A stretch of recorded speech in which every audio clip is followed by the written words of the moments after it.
Handaan, mas pinasaya, mas aabangan, mas pinalakas na puwersa sa radyo. Rinig na rinig at malinaw na mapapanood on air at online. Saan man may Pilipino, sa buong bansa, sa buong mundo. Ito ang True FM sa 105.9. Laging true sa'yo, kapatid. Simulcast sa True TV sa Signal Channel 19. Mukhang kailangan ko na naman palitan ng bubong ko, pare. Mag-iisang taong pa lang yan. May tulo na kagad. Ay, bossing! Baka naman kasi hindi matibay yung ginamit nyo. Dapat ang gamitin mo ay cherry loom, ang yerong aluminum. Basta yero, cherry loom. Tibay protektado sa pangmatagalang yero. Mainit at makabuluhang talakayan tungkol sa sports, kumpleto yan dito sa Power and Play. Mula sa mga paborito at naglalakihang atleta hanggang sa mga natatanging Pinoy sports figures na dapat nyong makilala. Ihahatid yan dito sa Power and Play. Power and Play na bago na. Pilipinas tayo na. Sa kapwa ko Pilipino, ipagmalaki ang galing na meron tayo. Ilantad ang likas nating talento at magdala ng saya sa mundo. Sa harap ng pagsubok ay di susuko. Para sa pangarap tayo'y porsigido. Magpakitang gilas na at magpapatalo. Ipagdiwang natin ang Pilipino. Mula noon at hanggang ngayon, talento natin ang bida. Mula sa simpleng bakuran hanggang entablado natin ipakita. May pagsubok man ng Pinoy, pinalalakas ng saya. San man tayo sa pulot, sumbesibay, lakay, amiga. Sama-samang pakita, ang galing natin katropa. Sa kapwa ko Pilipino.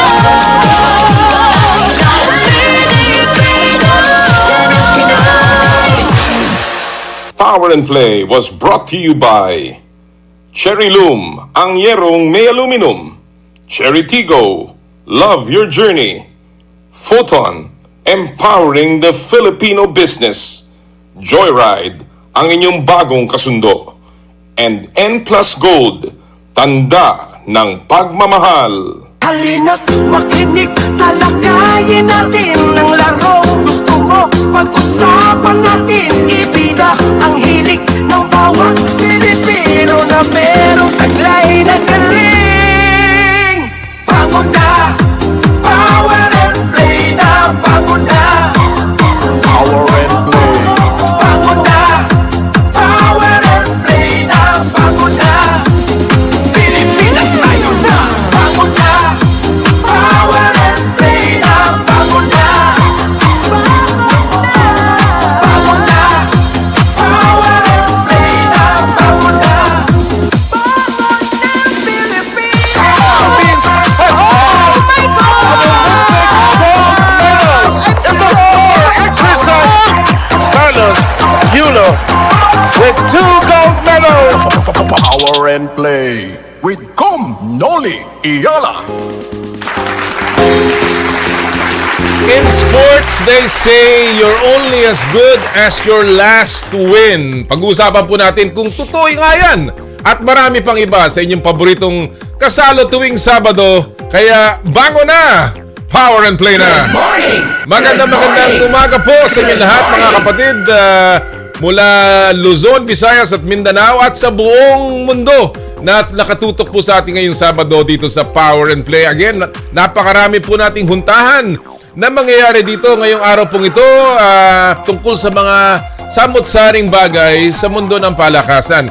Pero syempre, ang ating pong tututukan, ang isa pang mahalagang bagay na ating dapat tutukan ay ang kalusugan kung saan ako'y napakainit na pumuli ng ating pong kapaligiran.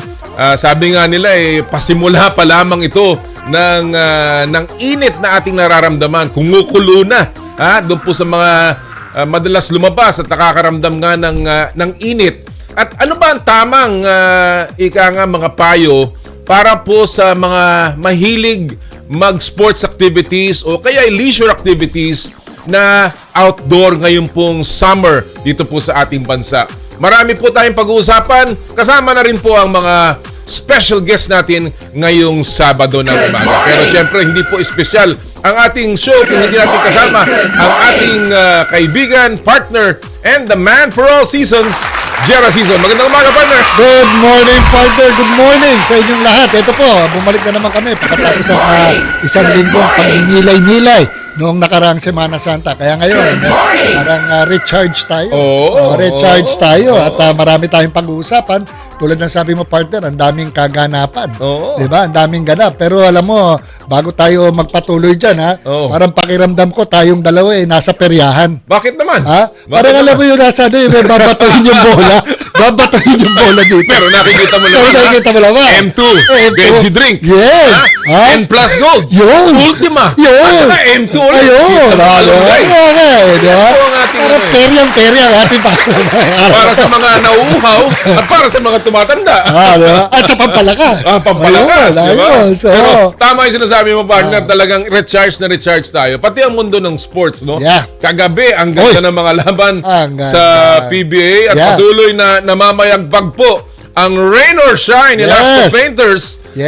Unbeaten pa rin, ha? Yes. At alam mo yung mga panalo nila, talagang, well, humahabol ang kalaban, pero tinatambakan muna nila. Correct. Actually, yung napanood ko nga, yung dalawang laban, no? Yung una, medyo dikit sila laban sa Converge. Sabi ko, naku, ano to ha? May tulog. Pero pagdating na second half, iniwan din eh. Talagang napakaganda ng chemistry ng rain or shine right now. And of course, the question is, itong Converge, partner. Alam natin, nagpalakas ito. Yes. Hindi naman pipitsugin ng import nito, si Kyler Kelly. And of course, dumating pa yung Mikey Williams sa kanilang bakuran. And yet, they are 1-5. Ano anyari, partner? Anyari? Actually, siguro, pare-parehas tayo nakakaramdam. Mas lalo na ang kanilang coach, si Coach Pineda, no? Delta. Si Delta. Si Gob. Si Gob, di ba? Parang, it's so frustrating because you can see the effort, you can see how they planned everything, pero hindi sila makatawid over that hump eh. I still feel na nangangapa pa eh. Parang dahil nga sa dami na naidagdag, ang daming naipalit, and then of course uma-adjust kay Kyler Kelly. Parang yung sa dulo, hindi pa rin nila alam kung sino ang pupuntahan. Parang ganun ang dating sa akin. Siguro, ito, pampalubag loob sa mga fans ng Converge. No? Kitang-kita nyo naman kung ano rin ang pinagdaanan ng rain or shine. That's right. Parang ganyan eh. Ngayon, they're a very well-oiled machine na talagang, maski na alam ko kanino ibabato eh. Correct. Maganda na yung nila. Saktong-sakto roles. Defined na roles nila. Yes. And of course, on the second game, isa pa yun. Yung magkapatid na kumpanya ay naglaban kagabi. Yung tawag nila ay, ano ba tawag dyan? Manila Clasico. Manila Clasico. Ginebra versus Magnolia. Yun din. Isa pa, akala ko, iiwan na rin ang Magnolia. Oo.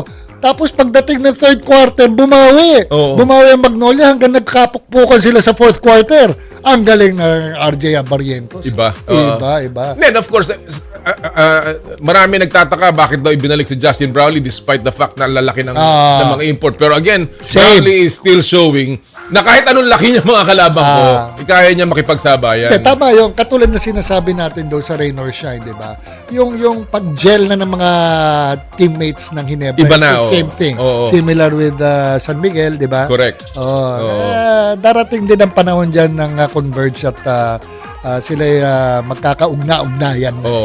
Well, mga kapatid, nakikita naman natin ang team standings ngayon. Medyo ibang-iba ang itsura. Nasa taas po ang Rain or Shine, and the team that is next to them, NLEX, is also having a very, very good conference. At mamaya po, later on today, ating pong sa show, makakasama po natin ang import mismo ng NLEX Road Warriors, the hardworking and ultra-efficient, si Cady Lalanne. Si Cady Lalanne, no? Talagang, malaking bagay si Lalanne sa koponan ni Coach Jong Uwichiko. At saka, partner, sakto yan sa kanilang team sa NLEX. Yes. Stay on your lane. In la lane. Kaya mamaya po, abangan nyo po ang ating interview with Cady. In a few minutes, mamaya-maya po atin siyang ipapasok. And of course, mga kapatid, mamaya naman, sabi natin nga, partner, napakainit ng panahon. It is the Philippine summer.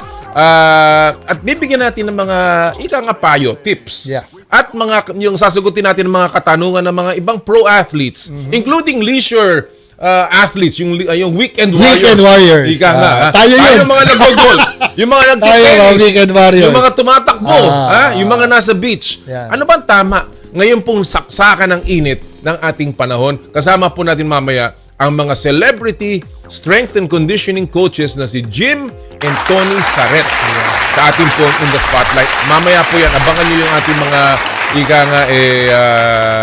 usapan tungkol sa tag-init.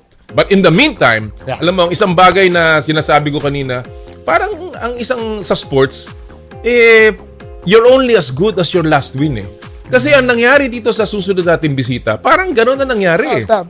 Tama ka dyan, partner. Kaya pareho tayo nag-iisip, anyari. Kasi po, yung ating susunod na bisita, napakalaki ng naiambag pagdating sa women's basketball. And yet, nagulat tayo nung siya po ay biglang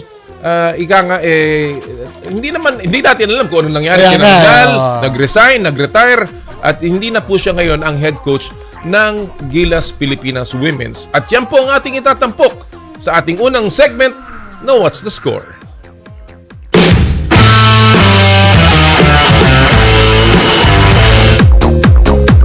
His name has been synonymous with the Philippine women's team for more than a decade. At ngayon nga, papunta na siya sa panibagong chapter sa kanyang national team career despite the fact na napakarami pong nagawa nitong mamang ito. He was under him in his 12 years sa Gilas Pilipinas Women's. Unang-una, nakatamo ang Pilipinas po ng unang Southeast Asian Games gold medal in 2019. Yep. Isang silver, dalawang golds sa Bangkok. At ito po ang team na na-promote sa Division A ng FIBA Asia. And of course, their historic win last month doon po sa World Cup qualifying against a top team in women's basketball. And yet, si Pat Aquino po ay wala na po bilang head coach. Step down as head coach ng Gilas Pilipinas Women's. And right now, kasama po natin mismo ang dating head coach ng Gilas Women's, si Coach Pat Aquino. Magandang umaga, Coach! Magandang umaga. Good morning, Coach. Good morning. Thank you for joining us. At alam ko, napaka in demand mo at napaka busy mo. Coach, alam mo, hindi na ako napapatumpik-tumpik, Coach Pat. Ano ba? Straight to the point na dahil ito, partner? Anyari? Ha? Ito, tanong ko lang, Coach Pat. Kasi nung nakuha ko itong balitan to, kami ni partner Jera, talagang nagulat tayo. Dahil ikaw, madalas ka dito sa show. You have been telling us all of the plans. Alam natin, may mga windows pa ang World Cup qualifiers na darating. And napakaganda naman ng ipinakita ng women's team natin. Hindi lamang sa Southeast Asian Games, kung hindi dito sa latest window. So, ito ang tanong ko. Did you step down? Nag-expire ba ang kontrata mo? Or ikaw ba ay nag-resign? Or ikaw ba ay hininging mag-resign? Ano ba ang tunay na score, Coach Pat?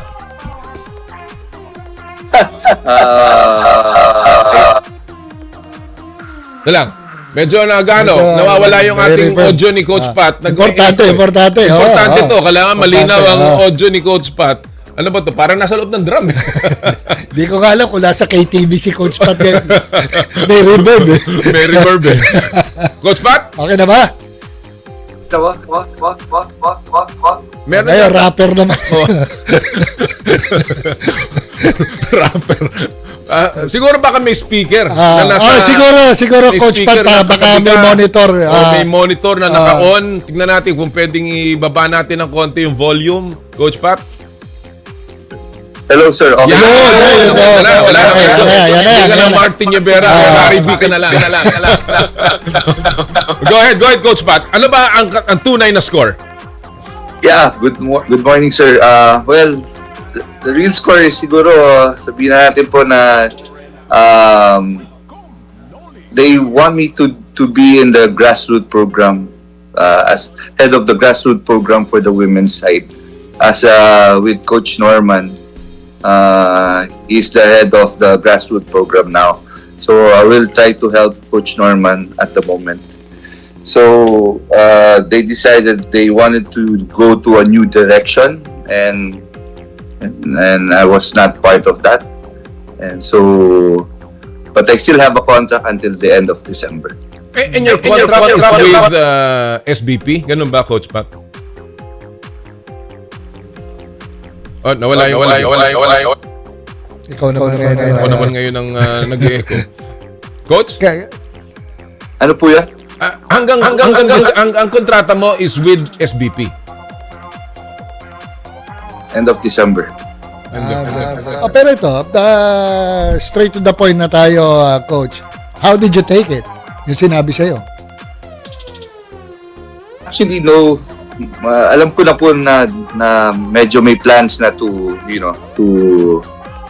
parang replace me at the start of the year when I talked to Erica D, our executive director. Meron I gave out my plan for the whole year again. So when she said that the SVP is looking for another direction, it seems like na medyo alam ko na kung ano yung direction. So but there was this parang FIBA qualifier, so we had to prepare for that, and nakapag-prepare naman po, and at least nakapanalo po ng isang game, and wish lang na the one who would replace me would continue the things that we've been doing. Coach Patrick, I mean, I will be very, very candid. Maganda. Sabi ko nga, nilista ko lahat ng accomplishment mo eh. And then, of course, itong recent months from the SEA Games in Bangkok all the way until the qualifier. Obviously, you're doing very well. And then, so, ang malinaw dito, you were asked to step down. Hindi ikaw ang nag-resign. Yun ang malinaw dito, Coach Pat, no? Yes, sir. Okay. Opo. Ang tanong ko, kasi ang bago mong pwesto ay talent identification and grassroots development, parang head, no? Na kasama si Coach Norman, or part of it at least, no? It seems to me that you were the national coach and then now binaba ka sa ganyang klaseng pwesto. It looks to me like a downgrade, let's be honest, a demotion. Ito ba ang pakiramdam mo, and are you willing to do this despite the fact that dating head coach ka na, Coach Pat? Well, siguro po, as of now, that's the work that I've been given. So I have to do my job pa rin po. And at the same time, I'm still helping the national team and to look for new talents. But again, it's sad that I'm not gonna be the head coach anymore. But ganun talaga po ang buhay. You have to move on na lang po siguro. Coach Pat, you mentioned a while ago that they're still looking for your replacement. Tama ba? Tama ba yun? Yes. So wala pa talagang coach ang papalit sa'yo? Wala pa po. I think they're looking for a foreign coach.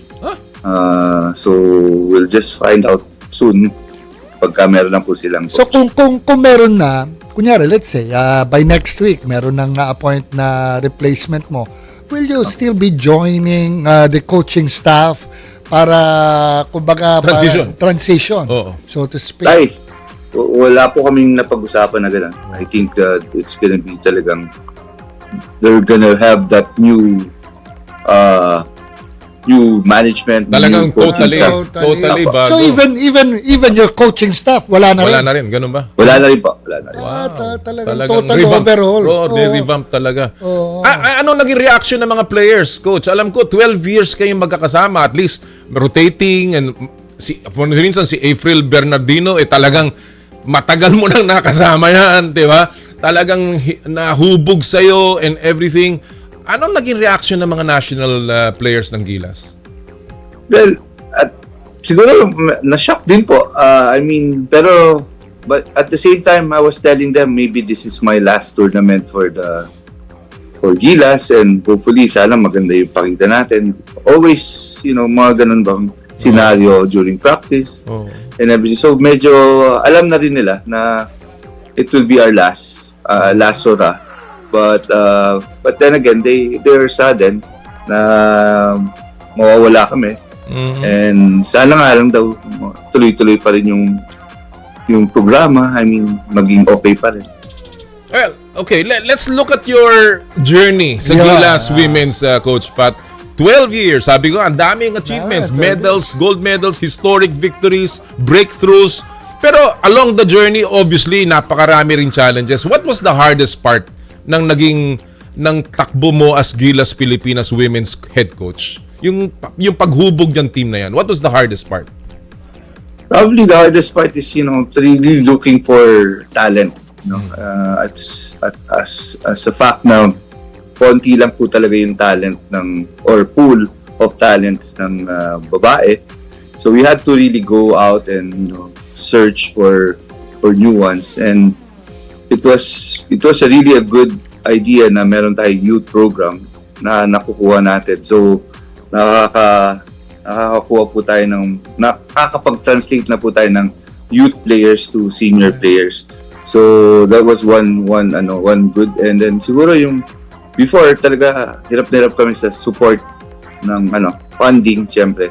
It was not really that well funded. So we had to really dig in, get some funds, and we need to go out and syempre makapaglaro, yung experience natin for international games. We need all of those. So it's really hard for us doing that without funding. But at the same time, pakonti-konti nagkakaroon. So with all the success na nangyayari, nabibigyan naman kami. So yun yung pinaka hardest part before. But now I think with them, having to have sponsors now, I think it would be a better group or a better team coming up this time. Kaya nga kumbaga 12 years. As you were telling us a while ago, nagsimula sa talagang hirap na hirap kayo hanggang ngayon medyo lumuwag-luwag na, nagkaroon na ng tsaka nagkaroon na ng fans, 'di ba? Ng support, 'di ba? Yang Gilas women's team, 'di ba? Parang sinabi mo yung tinagal ni Coach Pat diyan nagsimula ng elementarya, nag-graduate ng high school at nasa kolehiyo din. Bilang ito mas mabigat Hindi pa ka sa kolehiyo, mag-graduate na. Tinanggal na. But now that you have a different role with the SBP, are you allowed to coach in other clubs? Kunyari, let's say, an interested club in the amateur league or in the professional league, kung may nag-offer sa inyo? I think so, sir. I think that's one thing that she said to me before, that I could go out and explore things for me. Kasi naman po, this is my only job. I mean, and I need to explore also on things for the future. Yeah. Of course, you have your track record, Coach Pat. So, yun ang pinakamalaki mong asset Yes. Diba? What you have done in that program. It's a program that worked. National team. It's a program. Alam mo, nakita ko itong team na to From the time Coach Pat took over talagang ang hirap na hirap kami noon sa SBP to start a women's team. And talaga, ang liliit ng player. Ang hirap kumuha ng player. Ang hirap kumuha ng tournaments. Coach Pat did it by the book. Hindi yung fast track. Dinahandahan niya to. Hindi ba yung kumuha lang siya ng 10 naturalized at ginawang player, di ba? Dinahandahan ni Coach Pat to. Kaya ako talagang medyo nagulat ako at medyo masama ang loob ko sa nangyari sa kanya. Ako, actually, sa totoo lang, pareho tayo partner, nabigla ako yung nabasa ko Parang walang diba? Wala namang pinagkatalo at maganda naman. Coach, okay, in terms, kanina nakita natin yung hardest part nun, but in terms of your achievements, and I mentioned many, what was the most important naman for you? What was sa tingin mo, yun ang significant dito sa growth ng Gilas Women's? Well, siguro the best dito yung mga girls, of course, the nagkaroon sila ng merong pagkabuhay about what they're doing. I think the best part is having their achievements known, not just here but around the world. Nakikilala na sila, like sila Jack and Ma'am, who's been playing as an import right now, and future pa na sila Cady Casey De La Rosa, yeah. Oh. sila Vanessa De Jesus, all of those girls, sila Naomi Panganiban. Yeah, hopefully, makilala pa sila around the world and play professionally, bringing yung pangalan natin, yung country natin, as being part of that. That's one of the siguro pinakamasaya ko, and to thank all of them also. Kundi dahil sa kanila, hindi naman ganito yung mangyayari sa women's program natin. And of course, the achievements is always gonna be there, memorable lahat. So, talagang masaya lang ako for the girls. Alright. Well, sabi nga ni partner, wala pa palang head coach na papalit sa'yo, but there's someone that they're looking at. What if you were to be giving advice or tips to the next mentor ng Gilas Women's, what would be yung mga tips na yan or advice na ibibigay mo, Coach Pat? Well, you have to be ready with international competition. That's one thing, Maybe again, also you have to know the girls. That's the part na siguro yun yung pinaka-asset ko. Yes. Asset ko is knowing the girls and knowing how they play. And it's not easy just getting players, all the talented players, and putting in one team and letting them play. It's not that. It's about how they work together, how they perform together, giving each other, a push here and there. And syempre, you have to really know what's happening around basketball internationally. I mean, para sa mga followers ng Gilas, sa inyo namang galing, Coach, anong susunod na malaking tournament that the Gilas Women are facing right now? Anong timeline? Dahil siyempre, sabi nyo nga, wala pang head coach eh. Ang ibig ko sabihin, baka will there be time for preparation, di ba? Getting to know each other. Ano bang next big tournament ninyo, naka-line up? I think the next tournament is yung Asian Games this coming September. But I heard also that there'll be a free qualifying tournament for the Olympics. Oh, may pre-qualifying. Kailan ba yun? August ba yun o July? August yata, sir. It's still a few months away, pero kailangan mo maganda, lalo na kung bago ka. Yes. Sabi nga ni Coach Pat, kailangan makilala ng coach na susunod yung mga players, at hindi naman yan as in araw-araw magkakasama sila, pumupunta lang yan dyan. Mag-ano na lang tayo. Yan. Konsultahin natin yung dalawang reporters na hapon, si Mr. Haka-Haka at si Mr. Kuro-Kuro. You mentioned a while ago that parang nakikita nila is to get a foreign coach. Diba? Ano bang palagay mo? A foreign coach na outside na talagang coming in, bagong-bago, o mga foreign coaches na nandito na sa Pilipinas na nakikita na yung galawan ng Philippine basketball? Well, they're two different things po, sir. It's not just knowing the siguro natin yung history of the girls, or the history or the background of how Filipino ballers play. It's also how yung mga coach na darating from outside, how they know the background of the tournaments na ginagalawan nila or yung lalaroan nila. Kasi medyo mahirap din from outside. If you're coming from Europe, that's a different kind of basketball than Asian basketball. So, and then also, when you go here in the Philippines, it's a different basketball also. So, maraming factors pa rin. But, hopefully, sana yung susunod po na coach is, very, very, very, pasiubi natin handa sa lahat ng mga bagay na gano'n. Ito I want to end this on a nostalgic note, Coach Pat. I know you will, sabi mo nga, nakakalungkot na nangyari sa'yo and maraming nag-share ng iyong feelings. What will you miss most sa Gilas Women's, Coach Pat? I'll miss my coaching staff, of course, and the girls. And, it's how we stick together for this 10 years or so na ginagawa namin. Medyo masakit lang na hindi ko sila nakakasama na every now and then. And but the thing is, just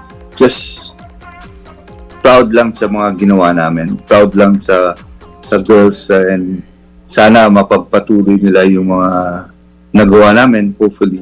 Napakahirap kasi ng pagbababa tayo. It's gonna be so hard going up again, and hopefully, they'll continue the things that we did. And as a final note, Coach Pat, matagal kang women's ang kino-coach. Ngayon, ikaw ba willing ka mag-coach ng men's at sa professional? Kasi meron na kaming balita, meron kami naririnig na parang meron daw na opening sa isang liga na malapit-lapit sa puso mo rin. Lagay na natin sa professional league. Meron pang chance na ikaw ay makita namin sa ibang hindi na mga women's kundi men's basketball. Kaka-resign lang daw kasi. Coach Pat? Yeah, of course. Siyempre, kung maibigay po sa atin yung pagkakataon na yun, siyempre, we have to grab that opportunity, and hopefully, I could do some things also for that team. So meron. May pag-asa. May pag-asa. Hindi yan galing doon sa dalawang hapon na reporter, ha?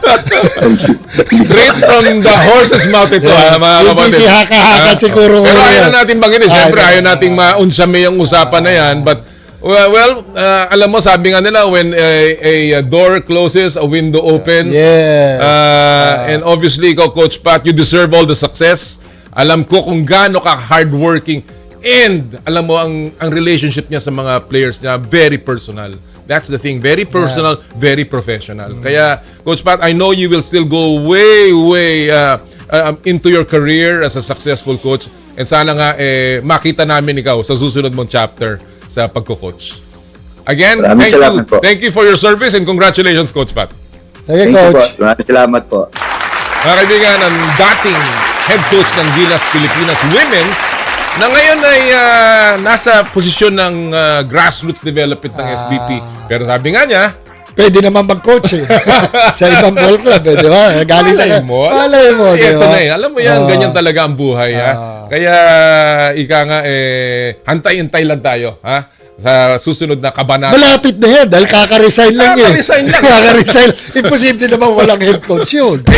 Yun, sigurado meron yun. Kung yung Gilas Pilipinas Women's. Kung ano na naman ang naisip nito mga nasa Gilas Pilipinas Women's. My goodness. Anyway, mga kaibigan, sige po, at ating tututukan yung yung journey ni Coach Pat Aquino sa kanyang career. Alright, bago tayo mag-break, mga kapatid, isa muna pong paalala mula sa ating mga kaibigan sa Smart. Puso Pilipinas is a movement to celebrate the Filipino athlete powered by Smart. Follow them on Facebook, Instagram, and X, and YouTube. Get a chance to win exclusive Puso Pilipinas merch by sharing their Facebook page in your social media accounts with hashtag Puso Pilipinas. The Giga Life app is the latest mobile app from Smart that lets you discover and enjoy your passions with the different Giga promos. It can be downloaded and used by Smart Postpaid, Smart Prepaid, Bro Prepaid, and TNT subscribers via the Apple or Google Play Store. What can the Giga Life app do for me? Check your balance, monitor your current subscription, top up using debit credit card, subscribe to the latest Giga promos, monitor your data consumption, auto-detect your mobile number when you are connected to Smart Network, one-tap subscription to the most popular offer, Giga Video 99. And of course, Power and Play is powered by Smart. Live more today! Thank you! Sa amin pong pagbabalik, ang ating mga kasama, ang super import ng NLEX Road Warriors na si Cady Lalanne. Dito po sa Power and Play, hatid sa inyo ng Cherry Loom, Cherry Tigo, Photon, Joyride at ng N Plus Gold. Thank you! Ang oras po natin, 8:36 ng umaga. This time check is brought to you by Ultima and by M2 Veggie Drink. Drink your gulay!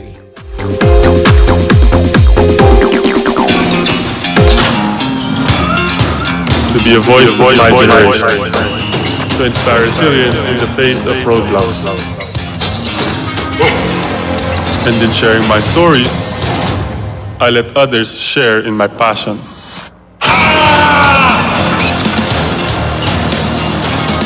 Follow Kai's stories on Twitter and share yours with Smart Double Giga Stories. Share 2 times the passion with 2 gigabytes for Twitter and more. Guaranteed every day, plus data for all sites. Simple, smart ako.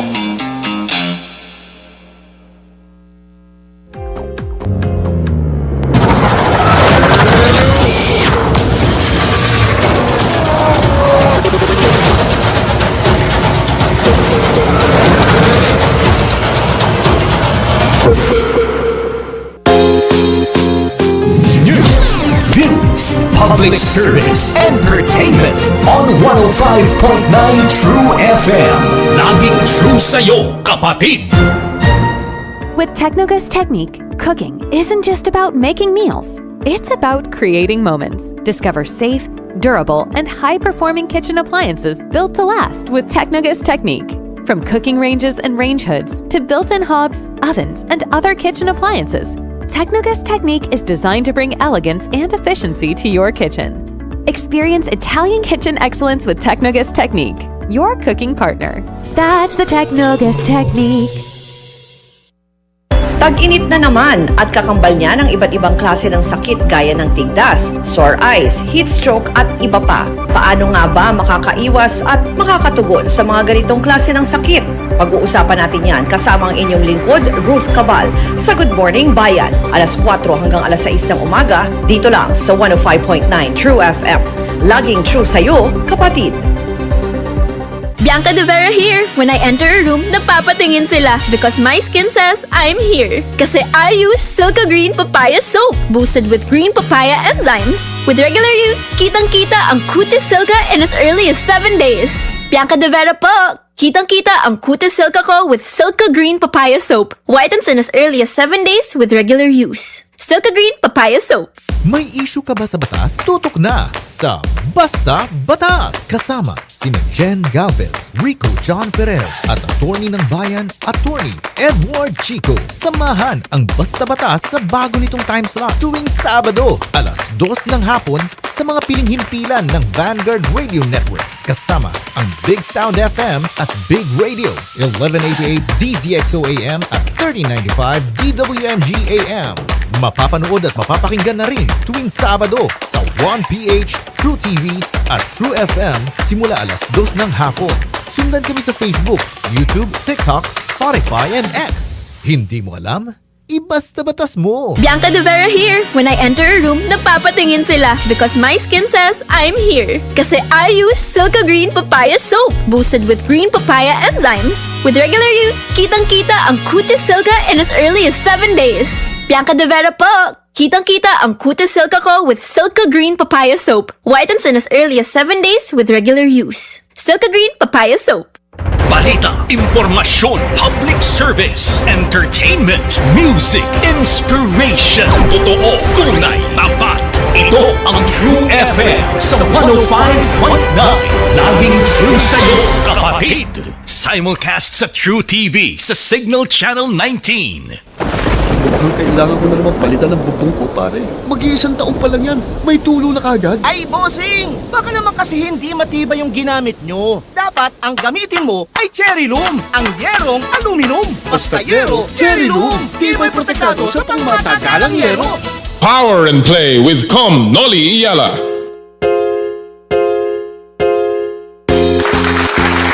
Muli po nagbabalik ang Power and Play, and of course gusto natin batiin lahat ng ating mga kaibigan po sa Candelaria, sa Sariaya, Quezon, sa Lucena City, and of course po sa San Pablo City, Laguna. Kamusta po kayong lahat? Mga nakatutok sa atin, yung mga tiga SPC, San Pablo Colleges, at saka sa Medical Center. Good morning! Ay, gamutin nyo na mabuti yung mga Okay, lagi nakatutok dito. Partner. Baka may tumutulog na alarm na dyan, nanonood pa dito. Mga bigyan kabosan si kayo namin, di Tanad Lingayen, Pangasinan. And also, I would like to greet some friends here, no? At saka mga nakiusap, no? Dahil yung apo ng aking batchmate na si Rey Santos is celebrating yung apo niya, her 3rd birthday, si Cecilia Sisi Navarrete Santos. And then, alam mo, nakita ko to, very cheerful girl, type 1 diabetes na naka-recover. Wow. Kaya okay na siya ngayon. Happy birthday, Sisi. Oh. And also to Angel Lagarde, who will be celebrating her birthday tomorrow. Rafi Musico, na avid viewer natin palagi, and golf buddy of mine. And also, veteran journalist Joel Paredes is celebrating his birthday today. Happy birthday! Happy birthday. Si Joel. Birthday niya ngayon. Hey, Joel. Talking about birthdays, gusto ko pong batiin ng una, belated happy birthday yung anak ko, si Jacobo, noong Wednesday. Yes. At bukas po, birthday ng nanay ko. Happy birthday, Mami! 92 years old. Wow, kita mo naman, nagmamadyong pa. Gusto pang mag-ballroom dancing. Happy birthday, Nay. Happy birthday. At also, isa pa. Although kasi last week, wala tayong power and play. Belated happy birthday again, partner! Last week. Wala na kasi. Happy birthday. Salamat. Anyway, alright, bago natin ipasok ang ating susunod na bisita, syempre kailangan natin munang i-announce ang ating pong promo mula sa Joyride Super App, ang ating pong top-up promo. You can win 1,000 pesos JRPay wallet credits from Joyride. Napakadali po para sumali. I-download lamang ang latest version ng Joyride Super App. Kuhanan ng screenshot ang inyo pong download at ipadala sa aming FB page via private message. Kasama po ng inyong registered mobile number at ang inyong pong pangalan at ipadala po yan sa FB page ng Power and Play, ha? At pwede na po kayo manalo ng 1,000 pesos JRPay wallet credits na inyong magagamit sa Joyride Delivery, Joyride Motorcycle Taxi, Joyride Taxi Cab, Joyride Car, and Joyride Super Taxi Airport Edition. And of course, sidestep lang tayo sandali para sa ating bagong segment tuwing Sabado, This or That. Ang This or That ay hatid sa atin ng M2 Veggie Drink. Drink your gulay, mag M2 Veggie Drink na. Mga kapatid, linggo-linggo ay meron tayong maswerteng winner ng M2 Veggie Drinks. Pero paano nyo makukuha yan? Madali lang, every week. Abangan ang aming featured sports personality sa official Facebook page ng Power and Play. Tinan nyo po ang ating mechanics, ha. Pahuhulaan namin sa inyo ang kanyang mga naging sagot sa 5 bagay na tinatawag nating this or that questions, ha. Ang may pinakamaraming tamang sagot at naunang na-post ang kanyang sagot ay siyang ating magiging winner. At ngayong linggo ang ating sports royalty ay minsan na nating na-interview dito sa show ang Gilas Women's prospect na si Elizabeth Means, ha. Yan ang kanyang mga tanong, Yan ang mga tanong, partner, Yeah. Diba? At mamaya po, abangan ninyo kung anong mga sagot niya, ha? At kung sino ang mga winners. Yan po, ha? Yan ang mga tanong, Boracay or Palawan, defense or offense, malunggay or okra, ice cream or halo-halo, sneakers or slides. Maganda yan, ha? Alright. And of course, bago natin ipasok ang ating susunod na bisita, meron lang pong paalala ang United Automobile Group Incorporated, or UAAGI, rev up your summer at the Manila International Auto Show, happening April 9 to 12 at the World Trade Center. Discover the latest from Cherry Auto Philippines, featuring Tigo Touring and the 7-seater Tigo Grand Tour, built for your next big adventure. Ready to go electric ba? Kaya ng kagaya ng partner ko. Explore the future with the Tigo Cross HEV and the 7-seater Tigo REV LE, smart, efficient, and powerful electrified SUVs. And the best part is you can take these cars for a test drive. Head to the UAAGI Performance Center just outside the World Trade Center Hall and experience Cherry vehicles on the road. Got a car to upgrade? Enjoy seamless trade-ins, exclusive MIAS-only deals, and exciting promos you won't find anywhere else. Don't miss it! Manila International Auto Show from April 9 to 12. Love your journey with Cherry.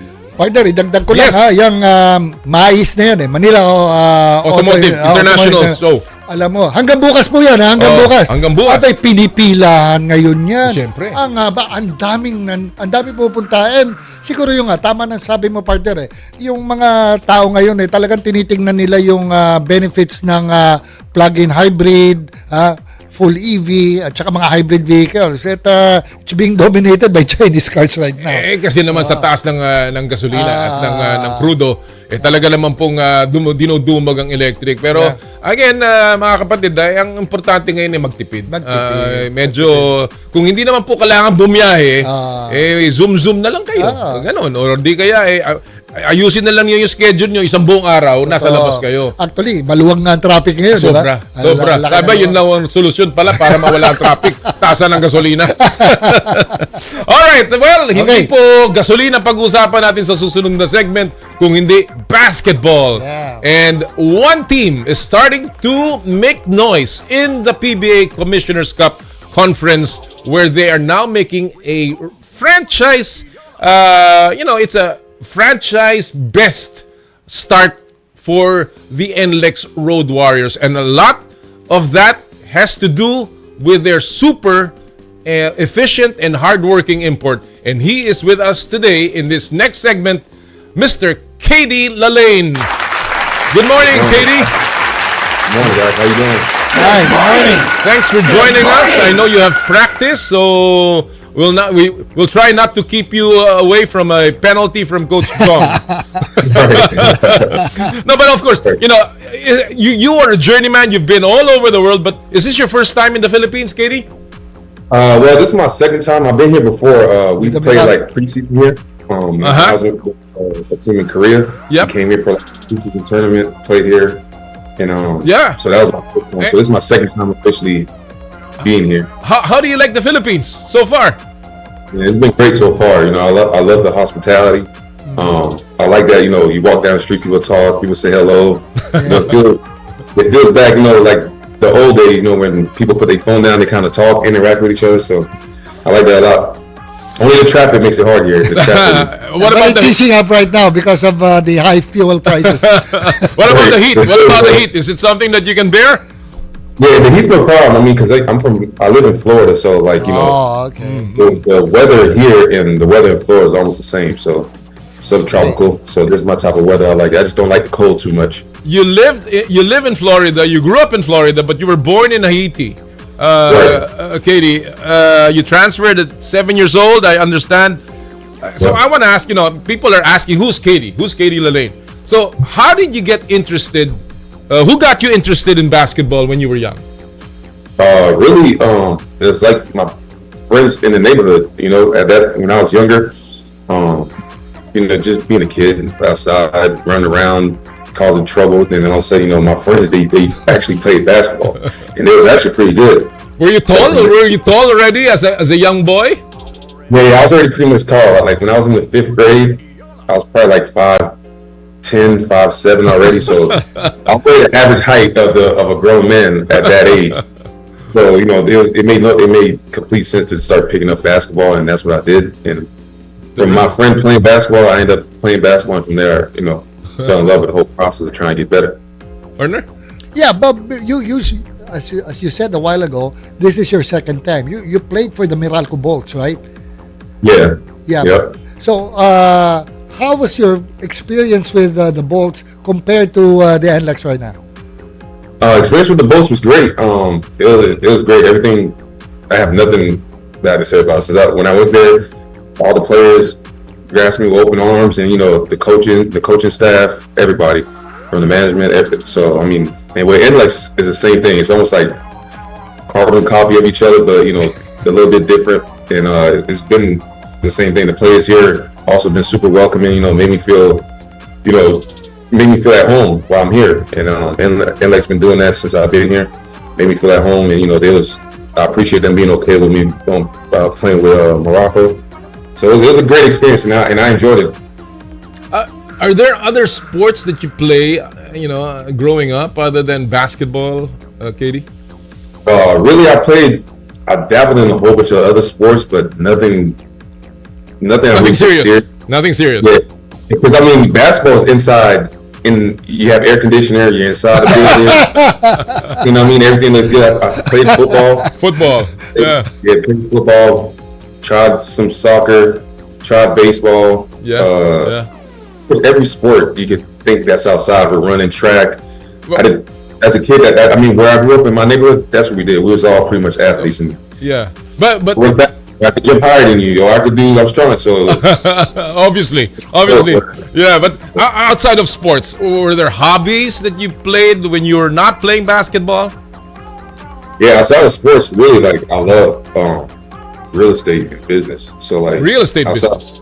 Yeah. So like for me, even at a young age, when my mom first bought her house, I fell in love with the whole process just because I was a person pretty much there with her and just translating because my mom at that time she didn't speak English too well, so I was translating for her and I got to learn the whole process. Nice. And from there, it always always been in the back of my head about real estate and just investing and and as I got older, I started figuring out how businesses work and you start seeing the whole process of building the whole business.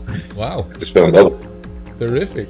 Yeah, but you've started your career since 2015 and up to present. But can you tell us more or less your experiences with the other ball clubs? You played in Europe, you played in the Middle East, you played in Asia. Right. From the scale of 1 to 10, can you give us some of the ball clubs wherein you had good experiences or bad experience? Yeah, to tell you the truth, like everywhere I've been at, every team been super professional. Thanks to my agent, and like every team I've been in been super professional. So like no team had a bad experience or like I hated being here, I didn't want to be here. Every team I've been on been phenomenal, and every country I've been in I love traveling. I love traveling, experiencing new things, new food, new cultures. So like getting a chance to travel and play basketball, and then I've been lucky where no team did me dirty or anything bad happened. Everything was good, because 10 years playing overseas, not a lot of players have a track record with teams like that. That's actually pretty good. So for me, I've been lucky, my family travels with me too. So just being in all these different countries has been great. Like nothing from Europe to Asia, it's been great. So yeah. Well, you did Puerto Rico, China, Italy, all over the world. And now you're in the PBA. How does the PBA compare? If you were to try and put them together, what comes closest in terms of the leagues, in terms of the physicality, and maybe even fan interest of the PBA? Yeah. Well, really, the PBA is actually pretty physical. Playing here, like they let a lot of physicality go, which is cool because some leagues they'll let one team be physical and the other team can't be physical. Here they kind of make it they try to make it as even as possible. Even though it's hard for the refs, it's a hard job officiating. Athletes that playing at full potential or whatever. So like compared to the other leagues, like for example in Europe, it's physical, but it's very offense oriented. I mean not offense oriented, but like more team oriented. Like you got to run the system, run the offense. And like they might really call little ticky-tack calls here and there, but similarly, it's physicality too. So like everywhere I played at, it's been almost the same thing. But the PBA is pretty physical.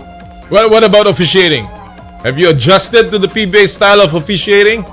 Yeah, I kind of adjusted because I kind of see how they'll call the calls and what some of the refs will call. Because even during the game, sometimes I talk to them, just to have an idea like what did the refs see or what. They decide what made them decide to make the call. Right. And I'll just ask them, I think, they're humans too, so we all gonna make mistakes.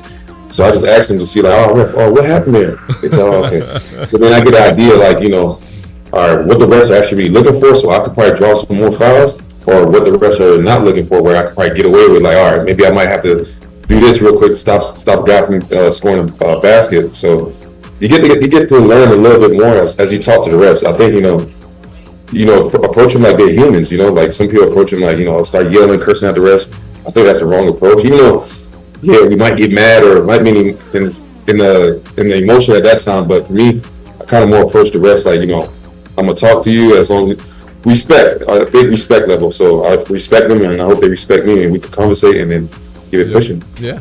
Well, partner, Cady is one of the rare players who finished 4 years in college. And you finished with a degree in sociology. Is that right, Cady? Yeah, a degree in sociology and a minor in education. Yeah, I mean, so obviously he knows how to relate to people. Yeah. But I'm curious. Any particular reason why you took up sociology? And what do you plan after basketball?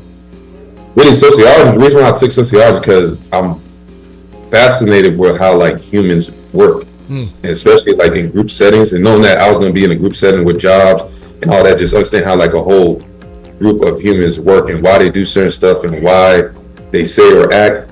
And me taking sociology, like at first it was between sociology and psychology, and I feel like psychology was too like just that one person, the whole mindset. But sociology as a group of whole, it made more sense because that helps me understand my teammates and help me become a better leader. Because then I get to understand like what could affect the whole group and what can make the whole group happy, what can make them mad, or whatever.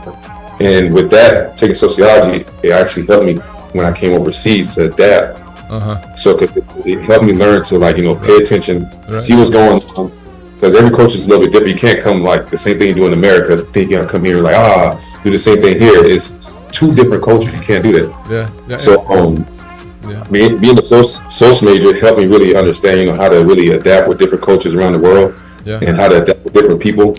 And then, minor in education, I like education, and just trying to teach or help the younger generation or your peers or whatever. Right. That's another reason why I took that major also. And then after I'm done playing basketball, it's really, I hope I could just counsel or help the younger generation coming up, because I feel like a lot of stuff in my basketball career, if I had somebody probably around, even with stuff with the NBA, somebody that's been there, done it, I probably could have got some better advice to learn, rules, what to do. And I just feel like, I went through that experience so I could give it back to the next guy that's coming up, or a family member, whoever. Interesting. That I come across. Yeah, partner. Yeah, so in other words, he's a very coachable player. Yeah, and he's a leader, obviously. And he's a leader, obviously. And which is what NLEX needs. Yeah. So speaking of NLEX, yes. Now that you're 4-1, yes. How do you rate as this elimination goes through? What are your chances of winning more games? I think our chances are high. We're getting better as a team. We're working every day.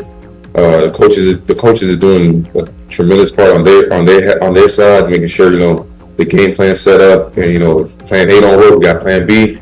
So I think that's super important. And then for us as players, like we coming into practice, engaged and ready to work to get better. When we approach the games, it's the same way. Like whatever we was doing in practice, we try to apply even more during the game. So we a little bit more we pay a lot more attention on defense. We pay a lot more attention on offense. We try to lower our turnovers, and and then just having great energy makes it a lot easier. When everybody has the right energy, it makes it 10 times easier. And then when you win, everybody's happy too. So yeah, of course, that solves a lot of problems. Yeah, but how do you like your role, Cady? I mean, imports here are dependent on like 110%. You have to play nearly 48 minutes. You have to do everything on the court. How does that role, how does that taste to you, Cady? To me, it's no problem. I kind of like having the whole world on your shoulders. Like that's been me since I've been younger. That's always been that type of person for my family, for my friends. So just coming here where you have that pressure, I feel like it's not much pressure, and to me it's okay, because I like some of the countries I played in. Sometimes it is only one import on the floor, right? And you are, right? And if guys really think you're that good, any team that signs, they expect you to come in and deliver. Yeah. So especially if they're paying you, like they expect you to deliver. So to me, I feel like as like when I talk to my agent, I tell him make sure you find me the best deals and do your part. And as a player, I'm gonna come in and do my part, and be professional and perform. Also perform. How is your relationship with Coach Jong? How do you find him? Coach John's straightforward, man. It seems like he's a basketball fanatic. Really, sometimes just listen to what he's saying, because when you're that much older and you've been around the game for so long and won, and it's right now I'm pretty sure from when he started coaching and now it's a completely different style of basketball, and to be a coach to be able to adapt to that too is kudos to him, because some coaches sometimes it's hard for them to adapt.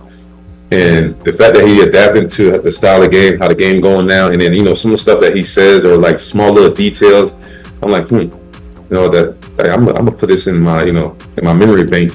So when I leave, I keep this with me, So I'm learning a lot from him, and coach, cool, chill. So I talk to him sometimes.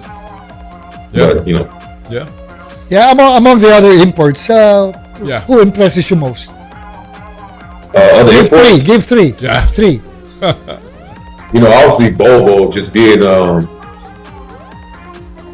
that big, and seeing what he's doing, like you don't really see that too often. So he's definitely number one. Jalen is another guy, Jalen Johnson. I played against him in the Big Three, and I know him. So and then also third import. I can't remember all the imports that's here right now.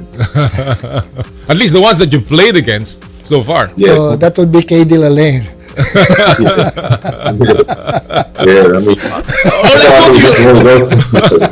Let's go to your teammates. Who do you get along with most in your team? Man, pretty much all the guys. Like I talk to all the guys. Like I go to treatment and rehab, or not rehab, but like recovery a lot. Yeah. With Tony. So sometimes we in the sauna and cold tub, hot tub. Yeah. All the guys from Robert, Robbie, Brandon, all the guys. I pretty much. Your buddies now. Your buddies now, huh? Yeah, and me. So I talk to all the guys. We all have our. All right. Sometimes we're all sitting there just conversating, And then everybody's great energy. I love the energy of the guys here. I feel like these guys, like say if I had a big time business and these guys retire, I want them to work. These are perfect guys. I would like to come. You can always start a real estate business in the Philippines with these guys. I suppose in the Philippines. I'll have to hire the whole team because they can either be your partners or your clients. Cady, whatever happens with NLEX, is the PBA worth returning? Another return trip? Yeah, it's been great since I've been here. And after you understand the league and how the players play and how everything goes, it's been good so far. For some players it might be a little bit difficult because having to adapt and having a lot of pressure put on you. Sometimes some players don't, they don't do well in that situation. But for me, it's been great so far, and I enjoyed it. Partner, last question before we go. Anything that you want to tell Cady in terms of the NLEX? This is history in the making for it's 4-1 for NLEX. So who among the other teams will you be facing the next couple of weeks? Are you looking forward to facing? Or looking forward to face? I think we got San Miguel. That's a tough one. Yeah, Morocco, and we got another one. Yeah, so we got to handle these three first, and we'll be well prepared for these games, and I think our guys will be excited to play these games too. So that's what's super important to us. And then for us, like the start is good, but this is part of the journey. Like we expect a good start, but the ultimate goal is to win the championship. So until we get there and make that happen, it's just That has always been the problem of NLEX. They've always had some good starts, but in the end, they started to falter. So I guess that's something that you will have to take care as a leader of this team now, and really make sure that everyone's focused. So let me ask you this, Cady. Fill in the blanks. NLEX Road Warriors need blank to stay on top and make the finals. What do you need? What we need. Solid play. I feel like we just need to keep playing defense. Yeah, if we can keep holding teams under around 85 points, 80 points, I think we'll be good. Our offense is, I think we got a high-powered offense, to tell you the truth. So, I feel like it's hard for any team to really stop us. You just got to hope we miss some shots. But I think as long as we can keep playing defense and move our feet and really take accountability on defense, I think we'll get to where we need to get to. All right. Well, we will certainly be looking for your defense. You have been a tower of power in terms of defense. Your last performance, double-double, that seems to be a regular for you now. And of course, a couple of 3 or 4 blocks a game is sensational. And we certainly are enjoying the way you play with this team. And we look forward to NLEX moving on to the next round. Yeah. Good luck, Cady. Good luck, Cady. We're rooting for you, man. Thank you. All the best. Mga kaibigan, ang import po ng NLEX Road Warriors, Cady Lalanne. Alam mo, nakalimutan ko tanong kasi meron daw comparison with Kawhi Leonard. May mga nagsasabing meron daw comparison. Wala akong nakikita sa itsura. Pero sa style ng laro. Sa style laro. At saka siguro yung mannerism niya. No? And that's what you need. Hindi mo kailangan yung flashy eh. Hindi. Si Kawhi Leonard, mahal ang ngiti nun eh. Oo. Ito hindi. Hindi. Tsaka si Kawhi, hindi yun mingiti. Kumakaway lang. Kumakaway lang. Chung. Alright mga kaibigan. Bago tayo maging corny dito, siyempre, sumilip muna tayo mga kaibigan sa mga viral videos at pop culture sa mundo ng palakasan sa Stop and Pop.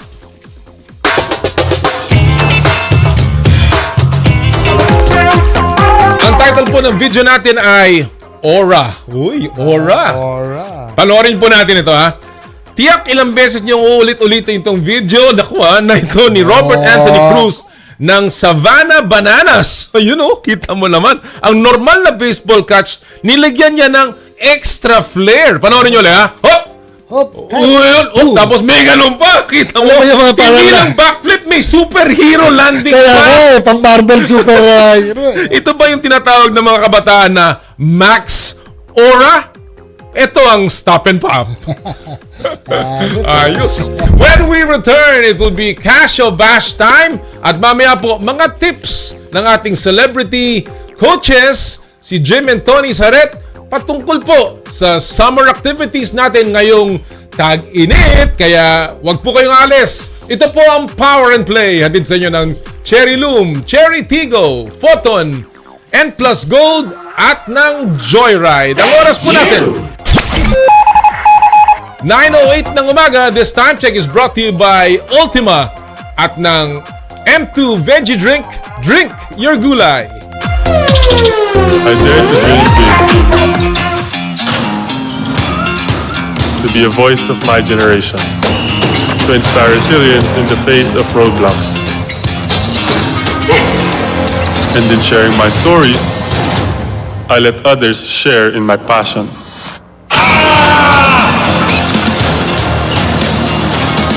Follow Kai Stories on Twitter and share yours with Smart Double Giga Stories. Share 2 times the passion with 2 gigabytes for Twitter and more. Guaranteed every day. Plus data for all sites. Simple, smart ako.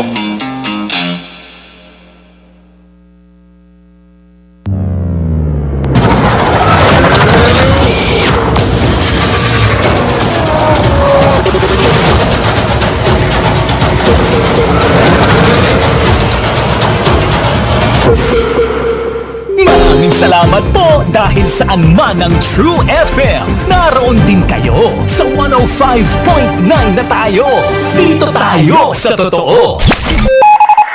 Ang oras, 9:09. Ang oras sa True FM ay hatid sa inyo ng Fujidenso Home and Commercial Appliances, where you get reliable, durable, and energy-saving products. Upgrade your home, upgrade your business with Fujidenso.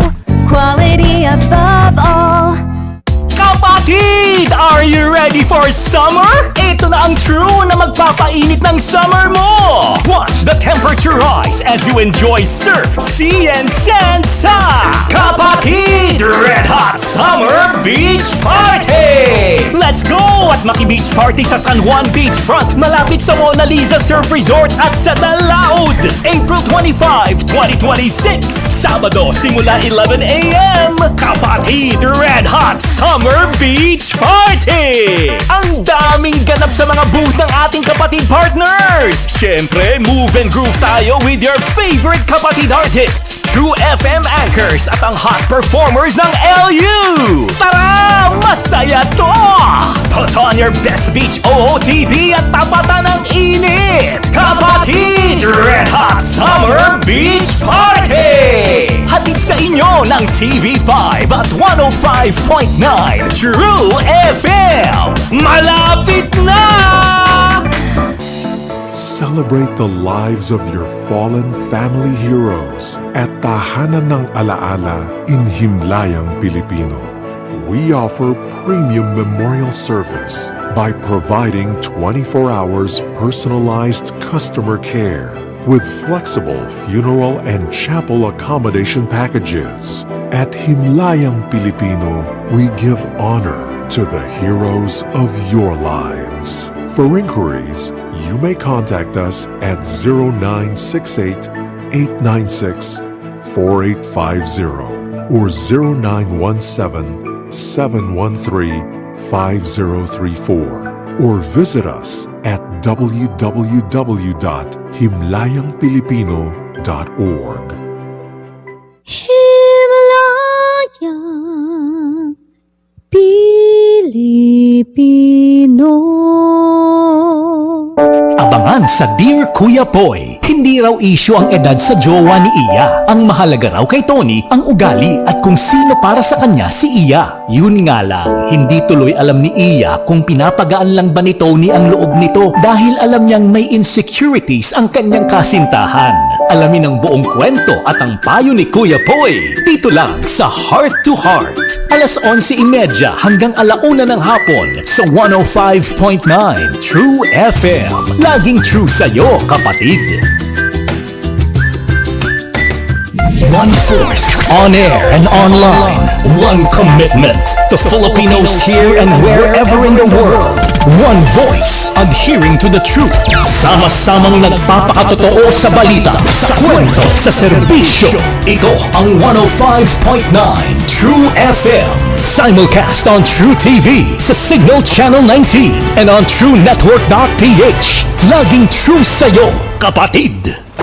Mukhang kailangan ko na naman palitan ng bubong ko, pare. Mag-iisang taon pa lang yan. May tulo na kagad. Ay, bossing! Baka naman kasi hindi matibay yung ginamit nyo. Dapat ang gamitin mo ay Cherry Loom, ang yerong aluminum. Basta yero, Cherry Loom. Tibay protektado sa pangmatagalang yero. Power and Play with Com Noli Iyala.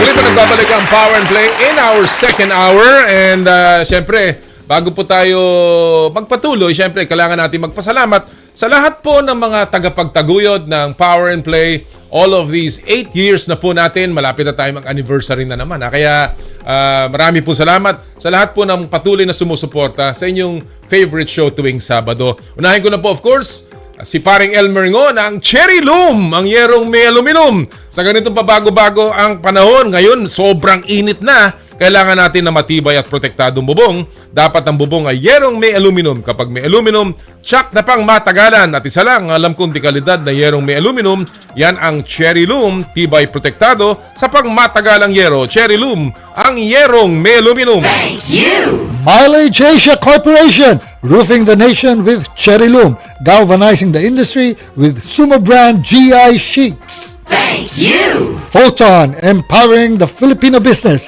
Kapag komportable ang biyahe, ang sarap ng long trip. At yan ang hatid ng Photon vans tulad ng Photon Trans Van, Photon Traveler at yung Photon Tuwano 15-seater at Photon Tuwano Executive 11-seater. Turbo diesel ang makina, walang bitin sa lakas at hatak. Merong manual at automatic transmission, pang negosyo, pang barkada at pang pamilya. Merong 5-year or 150-kilometer warranty, whichever comes first. Pumunta o tumawag sa pinakamalapit na Photon dealership sa inyong lugar. Thank you! Cherry Tigo, love your journey.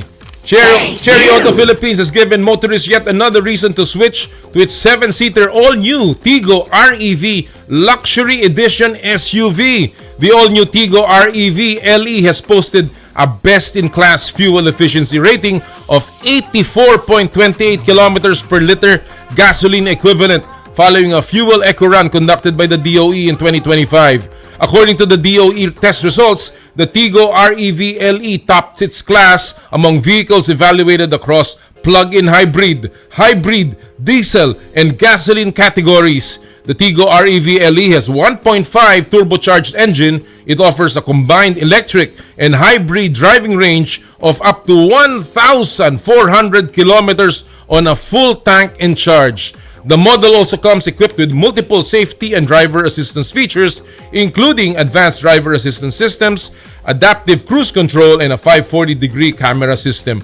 Own a 7-seater Cherry Tigo REV LE starting at 1.548 million pesos. Visit your nearest Cherry Auto Philippines dealership and book a test drive today. Thank you! Joyride, ang inyong bagong kasundo. Bawat lakad, bawat biyahe, may Joyride na para sa iyo. Joyride MC Taxi para sa mabilisang solo rides. Joyride Car para sa komportable at affordable na car rides. Joyride Taxi Cab para sa convenient meter rides. At Joyride Super Taxi Airport Transfer para sa hassle-free airport trips nyo. Always safe at affordable, mag-book na mga kasundo. Joyride, ang inyong bagong kasundo. Thank you! M2 Veggie Drink. Drink your gulay. Game on. Hydrate right with M2 Veggie Drink. Packed with natural electrolytes from malunggay, okra, and ginger. It's gulay power in every sip. And yes, it's surprisingly delicious. Trusted by moms, loved by kids, perfect for school days, play days, and every day. Available at leading supermarkets and drugstores nationwide. Drink your gulay, mag M2 Veggie Drink na, and follow M2's official social media accounts for more updates, promos, and healthy tips. Thank you! N Plus Gold, tanda ng pagmahal. May bago tayong teammate sa Power and Play, ang N Plus Gold Adult Nutritional Powder Drink para sa bawat laban. Powered ka with calcium, phosphorus, vitamin D3, essential nutrients for mobility and home strength at or bone strength, at soy protein to support muscle development. N Plus Gold, tanda ng pagmamahal. Thank you! Ultima Vitamins and Minerals with Ginseng Food Supplement, Korean Pana Ginseng, ang Ultima. Thank you! Skin, your face and body anti-aging center with branches at Alabang Town Center and Green Hills, San Juan. Thank you! At Smart, live more today. Thank you! Maraming salamat po sa lahat ng ating mga taguyod ng Power and Play. Alright, partner. Well, by the way, bago tayo magpatuloy, gusto ko lang pong ito ay medyo makiramay, partner. Sa kasama ko po sa Joyride, of course, ang aking kaibigan, bossing, partner, na walang iba kundi ang pamilyang Chua, sa pagpanaw po ng kanilang matriarch, yung mother ni Renato Chua, si Mrs. Catalina Chua, na she passed away po noong April 9. At kami po yung nakikiramay sa ngalan po ng aking partner na si Jera Season at ng buong Power and Play sa pamilya Chua sa pagyaon po ni Mrs. Catalina Chua. Ang kanya pong burol ay sa The Chapels at Heritage Park, Garden Wing Chapel 5 mula ngayon po hanggang April 15. At meron pong daily Buddhist Mass at 2 p.m. Dun sa mga araw pong yon. At ang interment details ay sa Huwebes po, April 16 sa Heritage Park, Fort Bonifacio, Taguig City. Again, aming pakikiramay. Nakikiramay, Boss RC.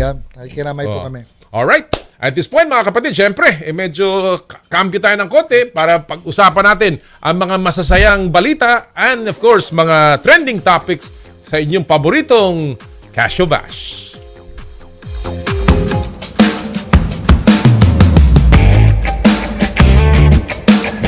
At ang Casio Bash ay hatid sa inyo ng Cherry Tigo, Love Your Journey. At ngayong araw pong ito, ang ating mga kasama, syempre, ang ating pong favorite and of course regular ng ating show, kaibigan ng Power and Play, ang columnist and digital content producer from the Manila Times, si paring Rey Joble. Magandang umaga, Rey! Morning! Good morning, Commissioner. Gerald, good morning. Morning!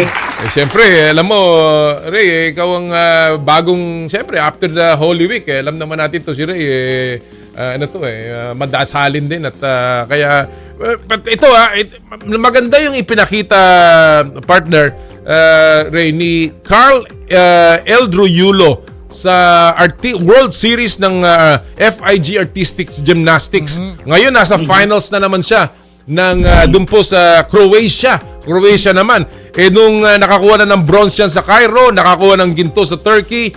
Ito ba sa tingin mo si Carl Eldruyulo mas magaling pa kay Kaloy Yulo? Sa tingin mo ba ito'y lalampasan pa ang kanyang kapatid dahil 18 anyos pa lang to and nagpapakitang gilas na. What do you think, Rey? Yeah, may potential, no? But it's too early to tell, no?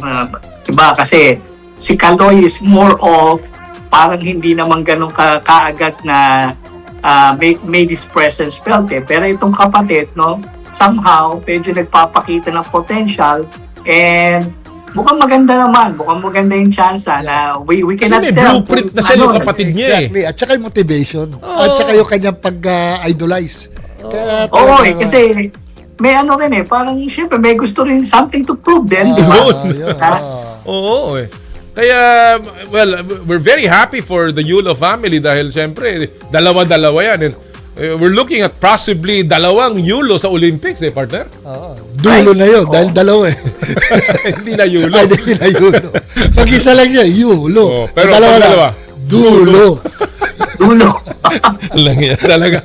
Magaling talaga si Jero sa ganito. Alam mo naman to kaya ito pa, isa pang balitang medyo maganda rin balita. Si Kevin Kiambao ay hinirang na Rookie of the Year ng KBL. Itong dating MVP ng UAAP, member ng national team natin at ngayon ay Rookie of the Year ng KBL, averaging 15 points, so almost 7 rebounds, 4 assists, and many other things sa KBL. With this race, sa tingin mo ba ito si Kevin Kiambao ay maglalaro pa dito sa PBA at all? Sa tingin ko, medyo may career na sila dito sa KBL Especially now, no, down the road, I think maglalaro pa rin yan sa PBA. But at the rate things are going, masasabi natin good for 3 to 5 years pa yan si Kevin dito sa KBL. No? So kung mag-PBA man ito, siguro that's the time that he is going to wind down his career. Yung patapos na. Parang mga ibang imports natin dito, di ba? Yung natapos na yung career sa kwan, dito na mapunta. Parang gano'n lang. Hindi naman natin sinasabing libingan ito. Hindi naman. Siyempre, taas ng bayan doon. But again, it benefits the national team. Itong ginagawa ni KQ. Well, hopefully nga, magpatuloy ang magandang career ni KQ kung saan man siya madala ng hangin, di ba? But at the end of the day, we hope that he can also show his wares dito sa Pilipinas, sa ating national league. Alright, Rey, alam mo na ang drill dito sa ating Casio Bash. Magbibigay kami ng mga items, sports items. Kung ikaw ay sangayon doon sa aming proposition, cash. At kung wala namang seal of approval mo, ay bash ang sasabihin mo. So, let's begin with our first item of the morning. Naku, alam naman natin ang bagong patakaran dyan sa NBA na itinakda nila 65 games minimum. Because of that 65 games, meron lamang 17 araw o laro na pwedeng mag-absent ang isang player. At dahil dyan, because of injuries or whatever reason, ang daming mga player ngayon hindi na eligible na maging manalo ng award sa NBA. Isama mo na si Luka Doncic. Recently, si Cade Cunningham. At namomroblema pa yung Wembanyama. So again, even si Shai Gilgeous-Alexander, muntik pang abutan nyo kung hindi siya naka-recover. So, ang tanong, alanganin na sa individual awards ang ilang NBA superstars dahil sa minimum game requirement ng NBA. Casio Bash, dapat tanggalin ang minimum game requirement ng NBA para sa mga award. Go, Ray! alam mo, in various sports leagues, no, we were able to see changes in mechanics when it comes to choosing individual awards. So, bash ako sa mga changes na ito because hindi rin naman nakakaganda taking away something from, let's say, a deserving player. Ako, Coma, tsaka Jera, no, I'm a solid Laker fan ever since Magic and Kareem. But Luka Doncic has been playing an MVP season. And for me, he deserves to be in the running, at least for the MVP. Yet that minimum requirement of games played would certainly deprive him of the award. And we've seen many of that, hindi lang naman sa hindi lang naman sa basketball Ito nga kahit nga dati sa baseball, 'di ba? Yung kung natatandaan nyo, although hindi naman natin pare-parehas inabot to, nabasa ko lang at napanood din sa HBO, yung story ni Roger Maris. Remember that number of home runs for a season na nilagyan na asterisk para lang magkaroon ng separate records between him and Babe Ruth, 'di ba? So, dito sa akin, basya ko dito sa mga changes na ginagawa in terms of yung taking away itong sa mga deserving players for the MVP. But on the other hand, catch ako in terms of implementing the mechanics kasi nagawa mo na at saka alam na ng lahat. Kumbaga nandiyan kailangan mo lang respetuhin yun. Yan ang sinasabi mo, Ray. Yes, oo. Okay. Magandang take yan. Partner. I totally agree with Ray. Kumbaga, dapat, kaso nandyan Pero, hindi mo naman pwede tanggalin, kunyari, let's say, may injured yung player, di ba? Or talagang masama yung pakiramdam, di ba? Kaya, dapat wala yung minimum requirement At saka, pambihira naman. Kung sa kongreso natin, wala minimum requirement na pag-absent Lagiging MVP ang mga yan sa mga panding sa yan, di ba? May isang taong wala. Di ba? Palaging absent. Pero yung isang senador, hindi na pumapasok. Kaya, di ba? Well, ako rin, I agree. Ako sa akin, dapat wala yung 65-game requirement na yan. Cash ako dyan. Sapagkat sa akin, matatalino ang mga botante ng awards ng NBA. Pag ikaw hindi ka naman siguro nakalaro na ng 20 na laro, dahil talagang hindi ka nagpapakitang ng magandang kondisyon.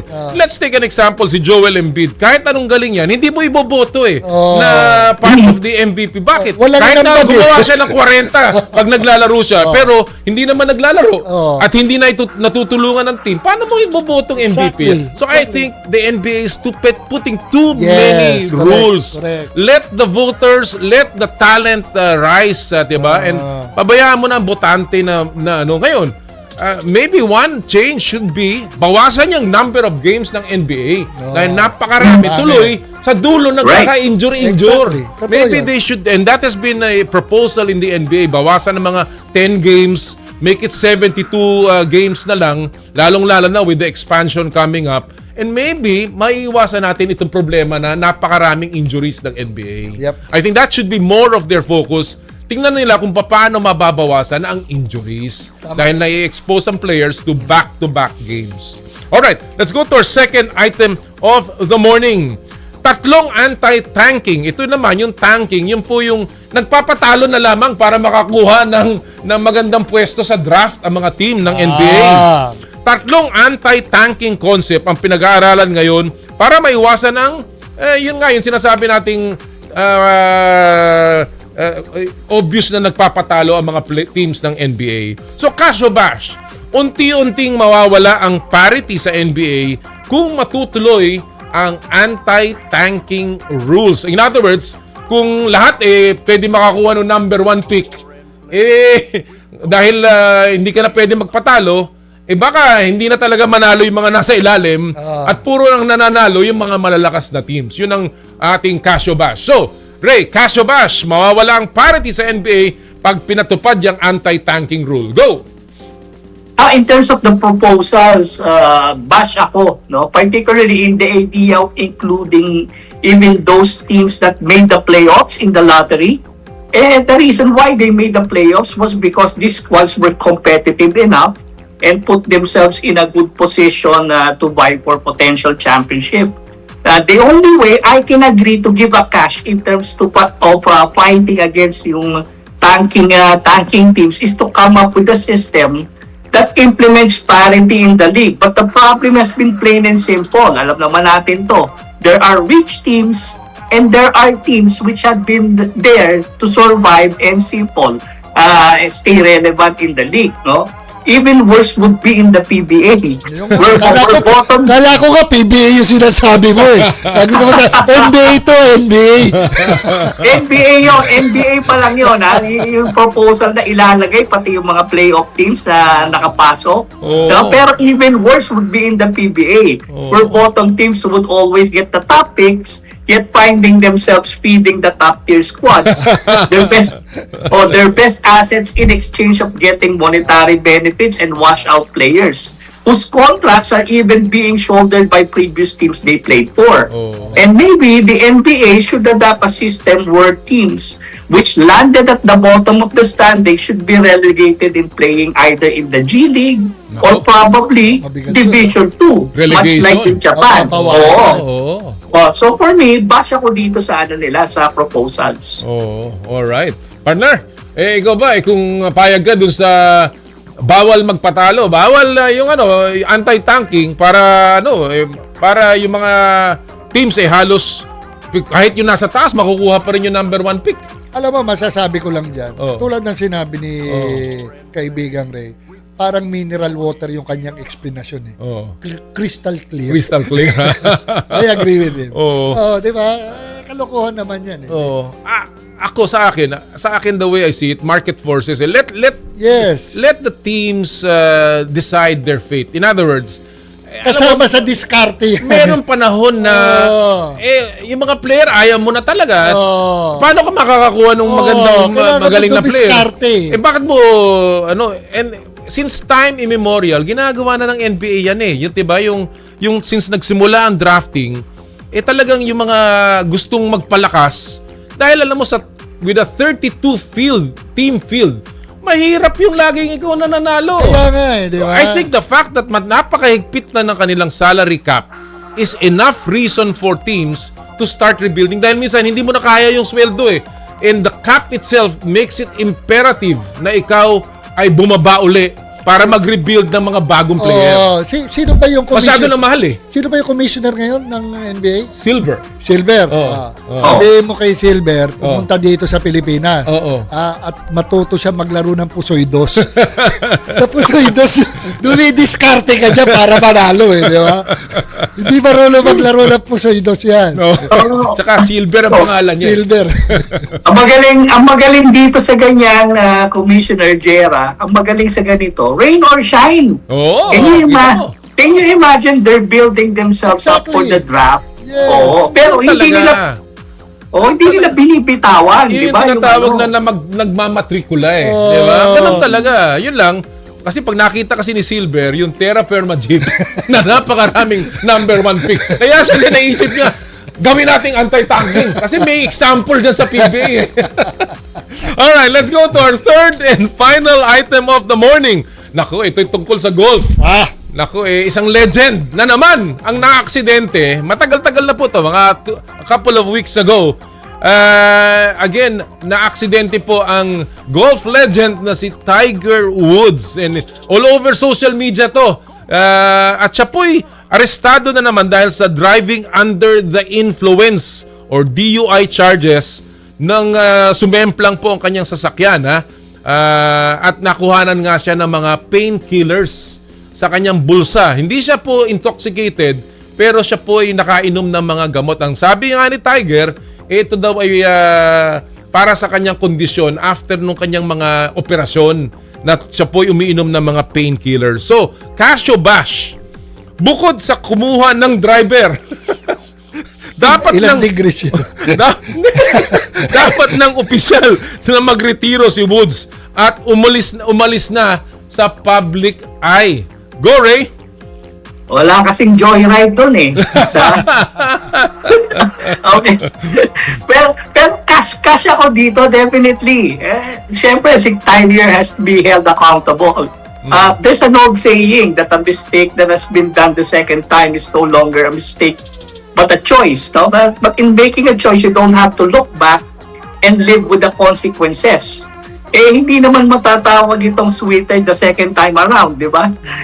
Rather emphasizing that Tiger Woods, despite his greatness, is also vulnerable sa mga ganito. Siyempre, medyo matigas din ang ulo niya. No? Kaya Tiger needs to be accountable for what he had done, no question about it. Marami naman akong kilalang nagda-drive na either nakainom or kung sa condition naman ni Tiger is different, pero it's similar, no?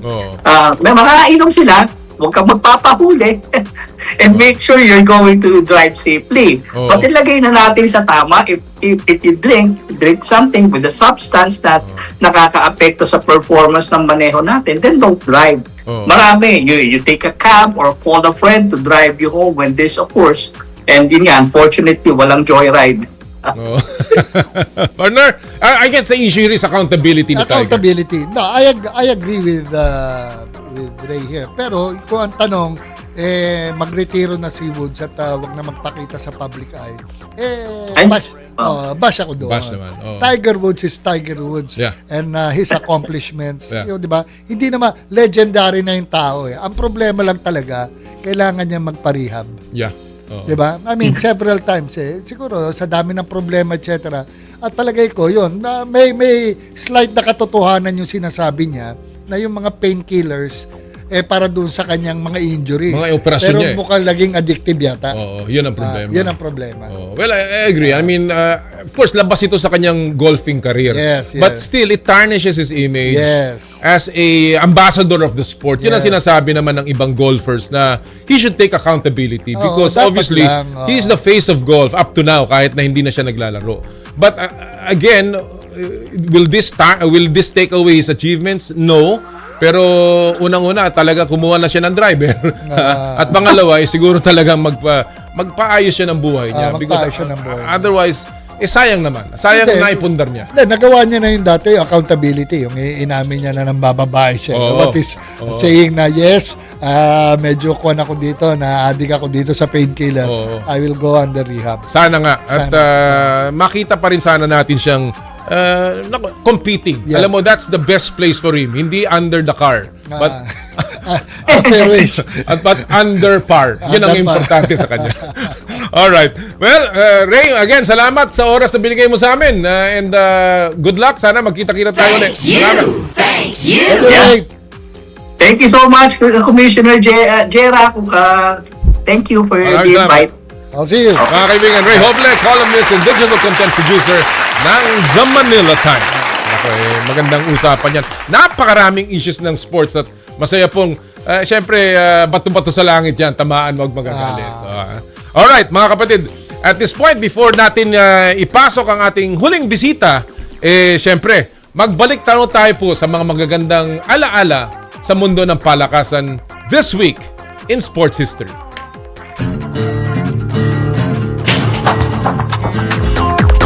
April 10, 1896 o 130 years ago, ginanap ang inaugural Olympic Marathon. Nangyari ang makasaysayang event sa Athens Games kung saan 17 ang lumahok mula sa 5 mga bansa. Wagi sa marathon si Griegong si Spiridon Luis. Hirap nun medyo nabuhol yung dila ko nun. Natapos niya ang marathon sa oras na 2 hours, 58 minutes, and 50 seconds. The very first Olympic marathon this week in sports history. Grabe, no? Ngayon, ang marathon, below 2 hours na. Di ba? Tinatakbo ng mga Africans, di ba? Nakalimutan ko lang yung pangalan, napakahusay na marathon runner ngayon. Talagang tumatak sa utak ko dyan sa marathon na yan, yung Kenya yata, Ugandan runner. Kenya. Abibi Bekila. Yung mga gano'n. Napakarami po magagaling. And of course, tama-tama yung segue, yung marathon, yung running. Sapagkat ngayong panahon na to, ang hirap tumakbo. Alam mo, kahit paano tayo nakakaroon ng pagkakataon ngayon na makapag-ehersisyo at nakakatakbo ako, talagang saksakan ng init at very humid, matindi ang araw, masakit sa balat, alam mo, maraming pwedeng mangyari sa iyo in that kind of situation. Sabi nga nila, may yung mga heat stroke, 'di ba, partner, even sa golf, yung nahihilo ka, so many things because of the summer sun. Kaya po, ngayon dito sa ating susunod na topic, ating pag-uusapan ang mga tips para sa Philippine Summer dito po sa In the Spotlight.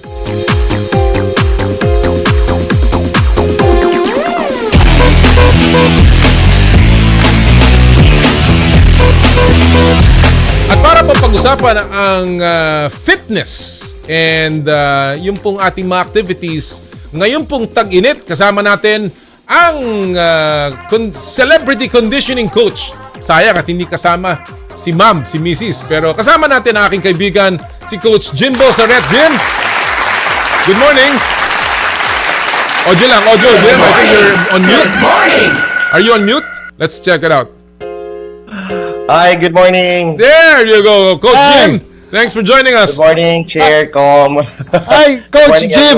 I don't know. Kasama natin si Jera Season. Yeah, I don't know if you still remember me. I used to work out in your gym sa Better Bodies. Wow. Yeah, that was more than 10, 15 years ago. And you were there supervising your gym, etc. Kaya ngayon sinabi nga na si Jimboy, doon ako nag-workout dati. Pero sa Jim, Better Bodies. Coach Jim, diyan ka lang failure. Dito ka nasira sa akin. Dito ka nasira eh.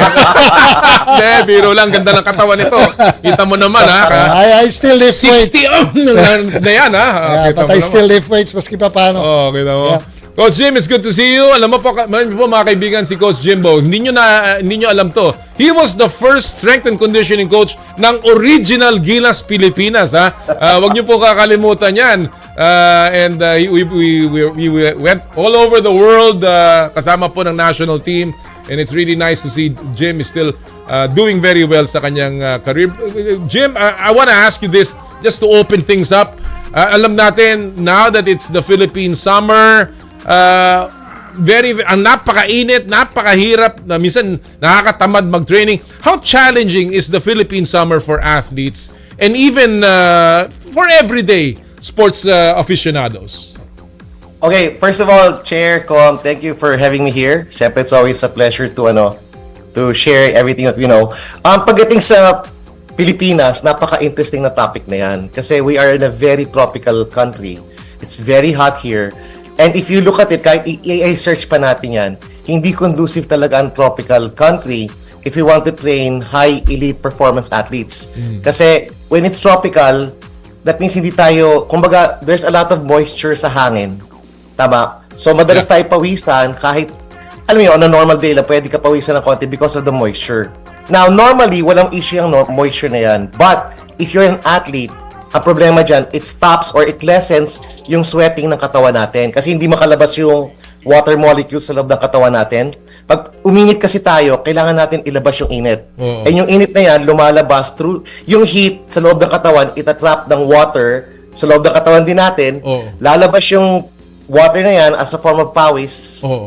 Pag lumabas, nadidissipate yung init ng katawan natin. Kumbaga sa aso, kailangan nakalabas yung dila ng aso, diba? Pag humihinga siya, that's the only way nakaka-release siya ng heat. Same with us. Kailangan tayo pawisan para mag-release ng heat. But, dahil sa tropical climate tayo, humid tayo, hindi ganun kadalas lumalabas yung water molecules kasi natatabunan yun ng natin. Ng weather ng Pilipinas. So that means, hindi tayo ganun kabilis mag-lose ng lamig, ng init sa katawan. So, prone talaga tayo, mga Pilipino sa Pilipinas, prone tayo talaga sa heat stress, heat stroke, heat exhaustion. Pero safe pa rin ba, Coach Jim? Safe pa rin ba to train outdoors? So we're not saying naman it's not safe. We're saying kung performance level pinag-uusapan natin, hindi conducive talaga for our elite athletes na mag-train talaga sa Pilipinas outdoor. Kasi kung compare sa ibang bansa na hindi tropical climate, mas nakakalabas sila ng init. So tayo, mas mabilis tayo uminit. Kumbaga sa radiator, mas mabilis tayong uminit, mas mabilis tayong ma-exhaust. Mabilis tayong umusok, mag-overheat. Mag-overheat. Yes, I think tamang word, overheat. Sige, so what's the difference? Sabi mo nga, mas madali ka ma-exhaust pagka mainit, di ba? Pero what's the difference naman yung sinasabi nila? Dapat naman yung high altitude training dahil para raw lumakas yung iyong baga. Di ba? So, yes. Can you explain the difference? Yeah. Si high altitude training naman, we're discussing about the lungs and the heart. So magkaiba yung dalawa yan. Yung isa radiator, Yung isa naman sa high altitude, makina. So, dalawang pinag-uusapan natin dyan. So, Good analogy, good analogy. Ganda yun. Alright. Meron sinasabi, Coach Jim, na we always hear itong word na stay hydrated. Diba? But what does proper hydration really look like? Okay, so magandang topic din yan. So the reason we hydrate is kasi pag pinawisan tayo, like I said, lalabas yung water molecule. Kasama niya ng mga electrolytes. So pag nabawasan ng electrolytes sa katawan, hindi na tayo optimum. That means ang unang mangyayari is malamang magka-cramps kaagad tayo. That's why pag nag-cramps yung hamstring, nag-cramps yung calves, that means nawala ka na ng electrolytes para mag-balance out yung sorry, naging technical tayo dito, para mag-fire yung muscle natin, kailangan may electrolytes yan. Pag kinulang yung electrolytes, may imbalance dahil pinawisan, lumabas yan, hindi na ganun ka-optimal yung pag-fire ng muscle na yon. So, imbis na nakaka-sprint ka ng 8 seconds, maging sprint mo magiging 7 seconds na lang. So, that's an example. Kasi kailangan. So, yung hydration is a way to replenish the electrolytes. Habang nagtitraining, ganun. Habang nagtitraining. Pero there are two thoughts here. Kung ang sport mo is below 60 minutes, maiksi lang siya, below 60 minutes, water is okay. Kahit coconut water pa nga, maganda yan kasi marami tayong coconut sa Pilipinas Okay. But if it's above 60 minutes, kang magti-training, and we're talking about training anything above 60 minutes. Training, hindi activity lang training to. Training. Anything above 60 minutes, kailangan mo na ng electrolytes talaga. Hindi kakayanin ng tubig yan. So, kasi parang sports drinks yan, mga ganyan. Yes, kailangan mo na sports drinks. Pero kailangan pumili rin tayo ng sports drinks. Kasi ibang sports drinks, magaling sa marketing, ang tamis. Sugar. So, ang daming sugar. So, that will affect also the performance ng athlete, especially kung hindi siya sanay na suddenly may pumasok na glucose sa katawan natin. So, kung sanay siya sa tubig, suddenly may sugar, it might also affect it. So, we have to pick a sports drink na low sa sugar pero mataas sa electrolytes. Okay, ako Coach Jim, 'di ba? Dati nga doon sa Better Bodies mo, no. For those people na hindi masyado doon yung summer activities na yung naglalakad, mainit, etc., no. Pero alam mo naman, talagang uso ngayon yung mga nag-e-enroll sa fitness centers, 'di ba? Ayan, during summer, sabi nila, ngayon ang time para these are just myths, no, na gusto kong coming straight from you. Yung myth na ito yung mga panahon na dapat magbawas ka ng taba dahil mainit at kapag tag-ulan naman, taglamig, diyan ka magpa-bulk. 'Di ba? Ano ba mga tips mo? Totoo ba 'yan or hindi? Well, that makes sense naman. Siyempre, when you're mataba ka, Hindi, 'di ba? Yung yan. So, best analogy, ang truck tsaka kotse. Siyempre, ang truck, mas mabagal yan. Pag umandar, hindi ganun kabilis. So, ganun din ang sa taong overweight. Yung katawan niya is also... Pero they're both subjected sa same weather condition. Diba? So, parehas umandar sa mainit na Pilipinas, diba, sa Skyway o kahit saan man yan, parehas sila. Siyempre, si truck, magsa-struggle pa rin siya kasi same heat Unlike a smaller car, siguro mas mabilis mag-dissipate yan ng energy. Kasi konti lang yung moving parts ng smaller car kumpara sa truck. Ang daming moving parts. So, ganun din ang overweight na tao. Marami siyang moving parts, pero they're both under the same weather. Mas matcha-challenge talaga si yung overweight na tao. Ang tanong ko, kanina sabi mo yung 60 minutes for training. What about if it's just a leisure activity or a sport? Kagaya ng brisk golf. walking o golf. Na more than 60 minutes. Ano yan? Kailangan ba ng electrolytes din, Coach Jim? So, very interesting question din again. Kasi when we were in, I think, Puerto Rico, nag-training kami ni Coach Tony, there was this sports team that presented. And what they have is they have a gadget na nakalagay sa arm nila or sa leeg din nila that monitors their hydration level nung katawan all throughout the day. Tapos throughout the day, sasabihin kagad, may app sila lalabas, hey, nagbumaba yung electrolytes mo, you need to drink this. Sasabihin, half a bottle of So, at the end of the day, it doesn't matter kung golf yan or track yan. Of course, pag high intensity yan, mas mabilis. Lalabas na mas pawisan. Pero it's case-to-case basis. There are people kasi pawisin Diba, kung may mga taong nakatayo lang, pinapawisan na, kahit walang ginagawa. Ibang tao naman, yung cooling factor niya, mabilis. So, it's also dependent sa conditioning. Pag mas condition ng tao, mas less yung pawis niya. Kasi parang heart rate, less din yung tibok ng puso kasi condition siya Ang taong hindi condition, ang bilis ng heart rate. So, magmabilis ang heart rate, mas mabilis niya papawisan. Kaya pala hindi ka pawisin, partner. Alam mo naman ako. pag lang ang laki ng pusta doon sa stroke, yun lang papawisan. So, we highly recommend talaga na you take the temperature of each person. Whether you're playing golf, whether you're doing track, you're doing high rocks, you have to take the temperature of the person. Kasi ngayon, may mga baril na lang, diba? Tatapat lang. Yun lang, gano'n. Yung dati sa COVID, yung babarilin. Yes, that's the one. So, it's simple. It's a very simple gadget. But kami, sa elite athletes, we actually have to take the temperature kasi hindi mo alam kung kulang sa tulog yan, yung temperature niya mas mabilis tumaas.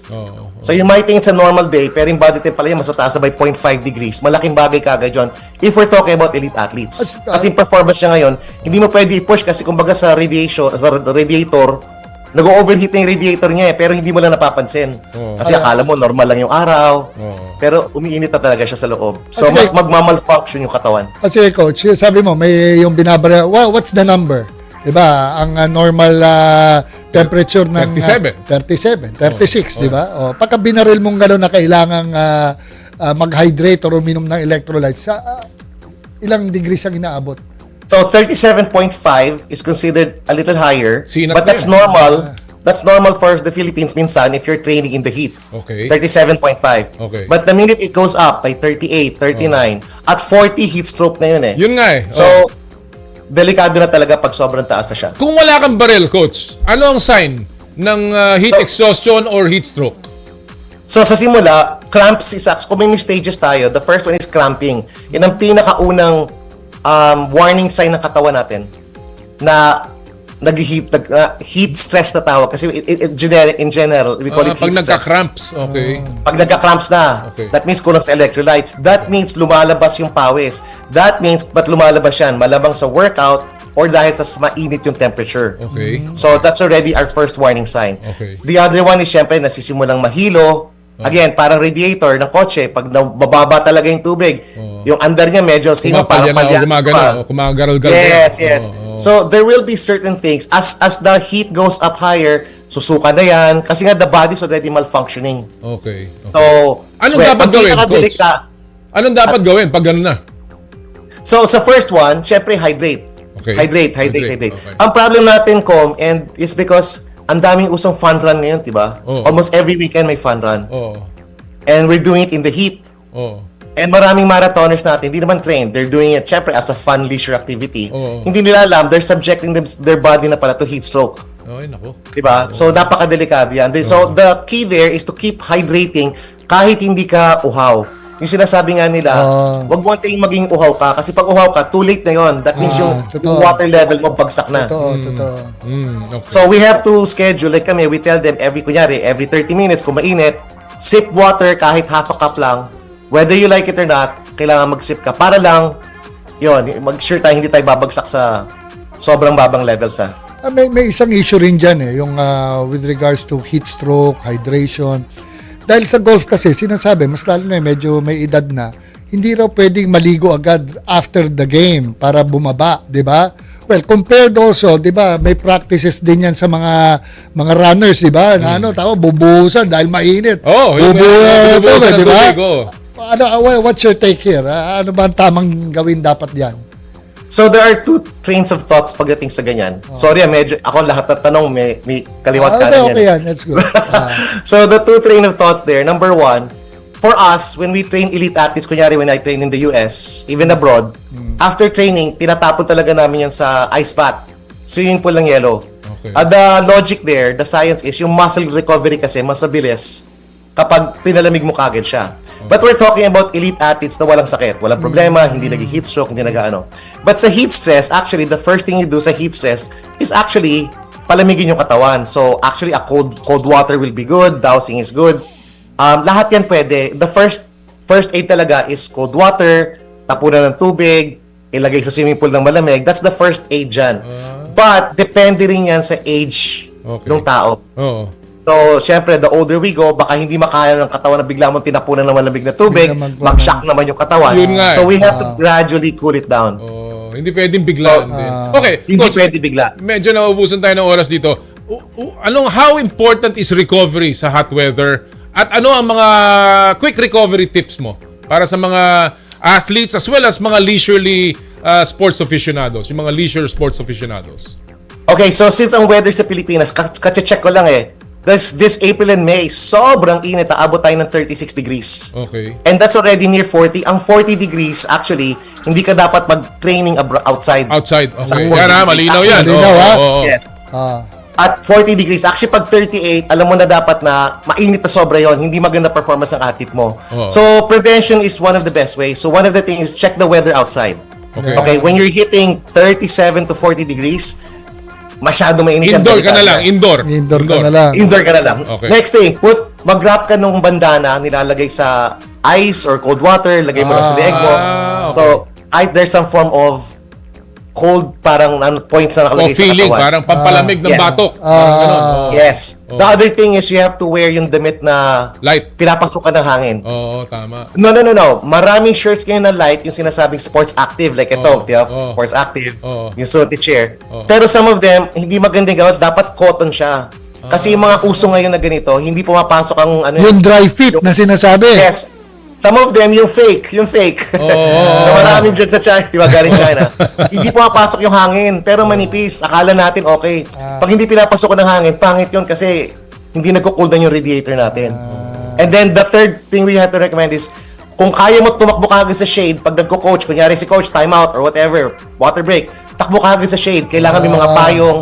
That will help cool it down kahit sandali lang. Malaking factor yung pumunta ka sa shade kahit ilang seconds lang yan.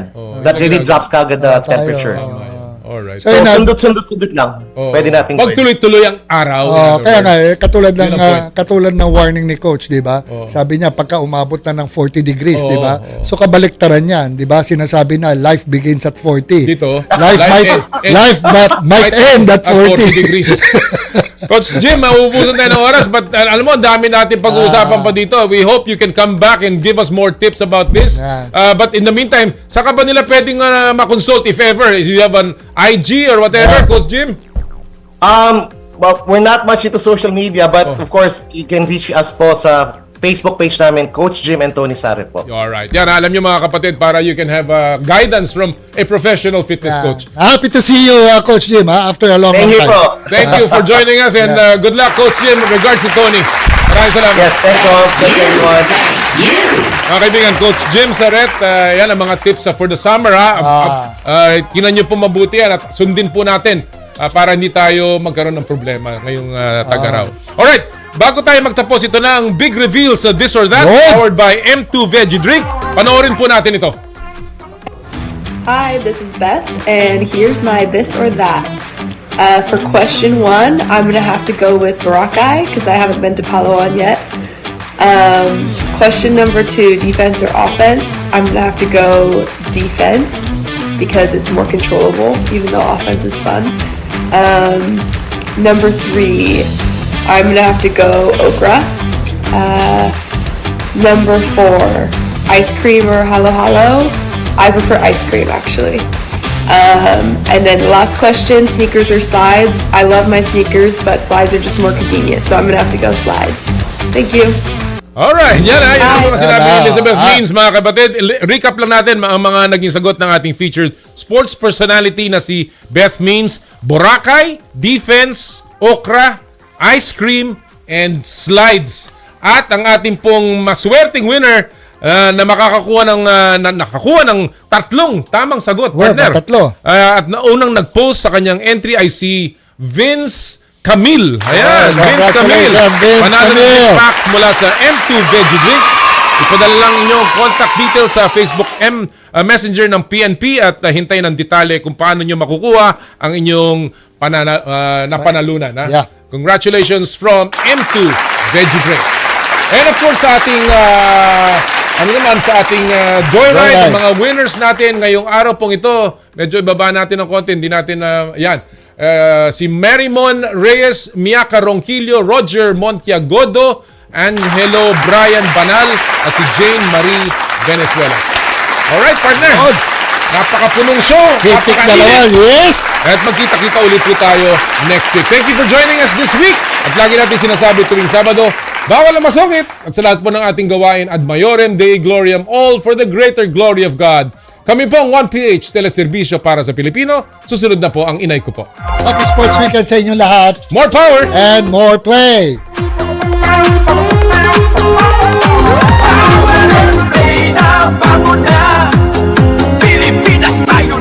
Sa kapwa ko Pilipino, ipagmalaki ang galing na meron tayo. Ilantad ang likas nating talento at magdala ng saya sa mundo. Sa harap ng pagsubok ay di susuko, para sa pangarap tayo'y pusigido. Magpakitang gilas na at magpapatalo, ipagdiwang natin ang Pilipino. Mula noon at hanggang ngayon, talento natin ng bida. Mula sa simpleng bakuran hanggang entablado natin ipakita. May pagsubok man ng Pinoy, pinalalakas ng saya. San man tayo sa pulo, sumbesibay, lakay, amiga. Sama-samang pakita ang galing natin katropa. Sa kapwa ko Pilipino.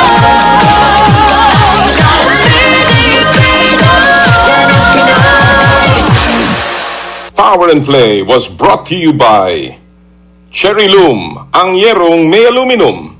Cherry Tigo, love your journey. Photon, empowering the Filipino business. Joyride, ang inyong bagong kasundo. And N Plus Gold, tanda ng pagmamahal. Halina't makinig, talakayin natin ang laro. Kapatid! Are you ready for summer? Ito na ang true na magpapainit ng summer mo! Watch the temperature rise as you enjoy surf, sea, and sand sa Kapatid Red Hot Summer Beach Party! Let's go at Maki-Beach Party sa San Juan Beachfront, malapit sa Mona Lisa Surf Resort at sa Dalaud. April 25, 2026.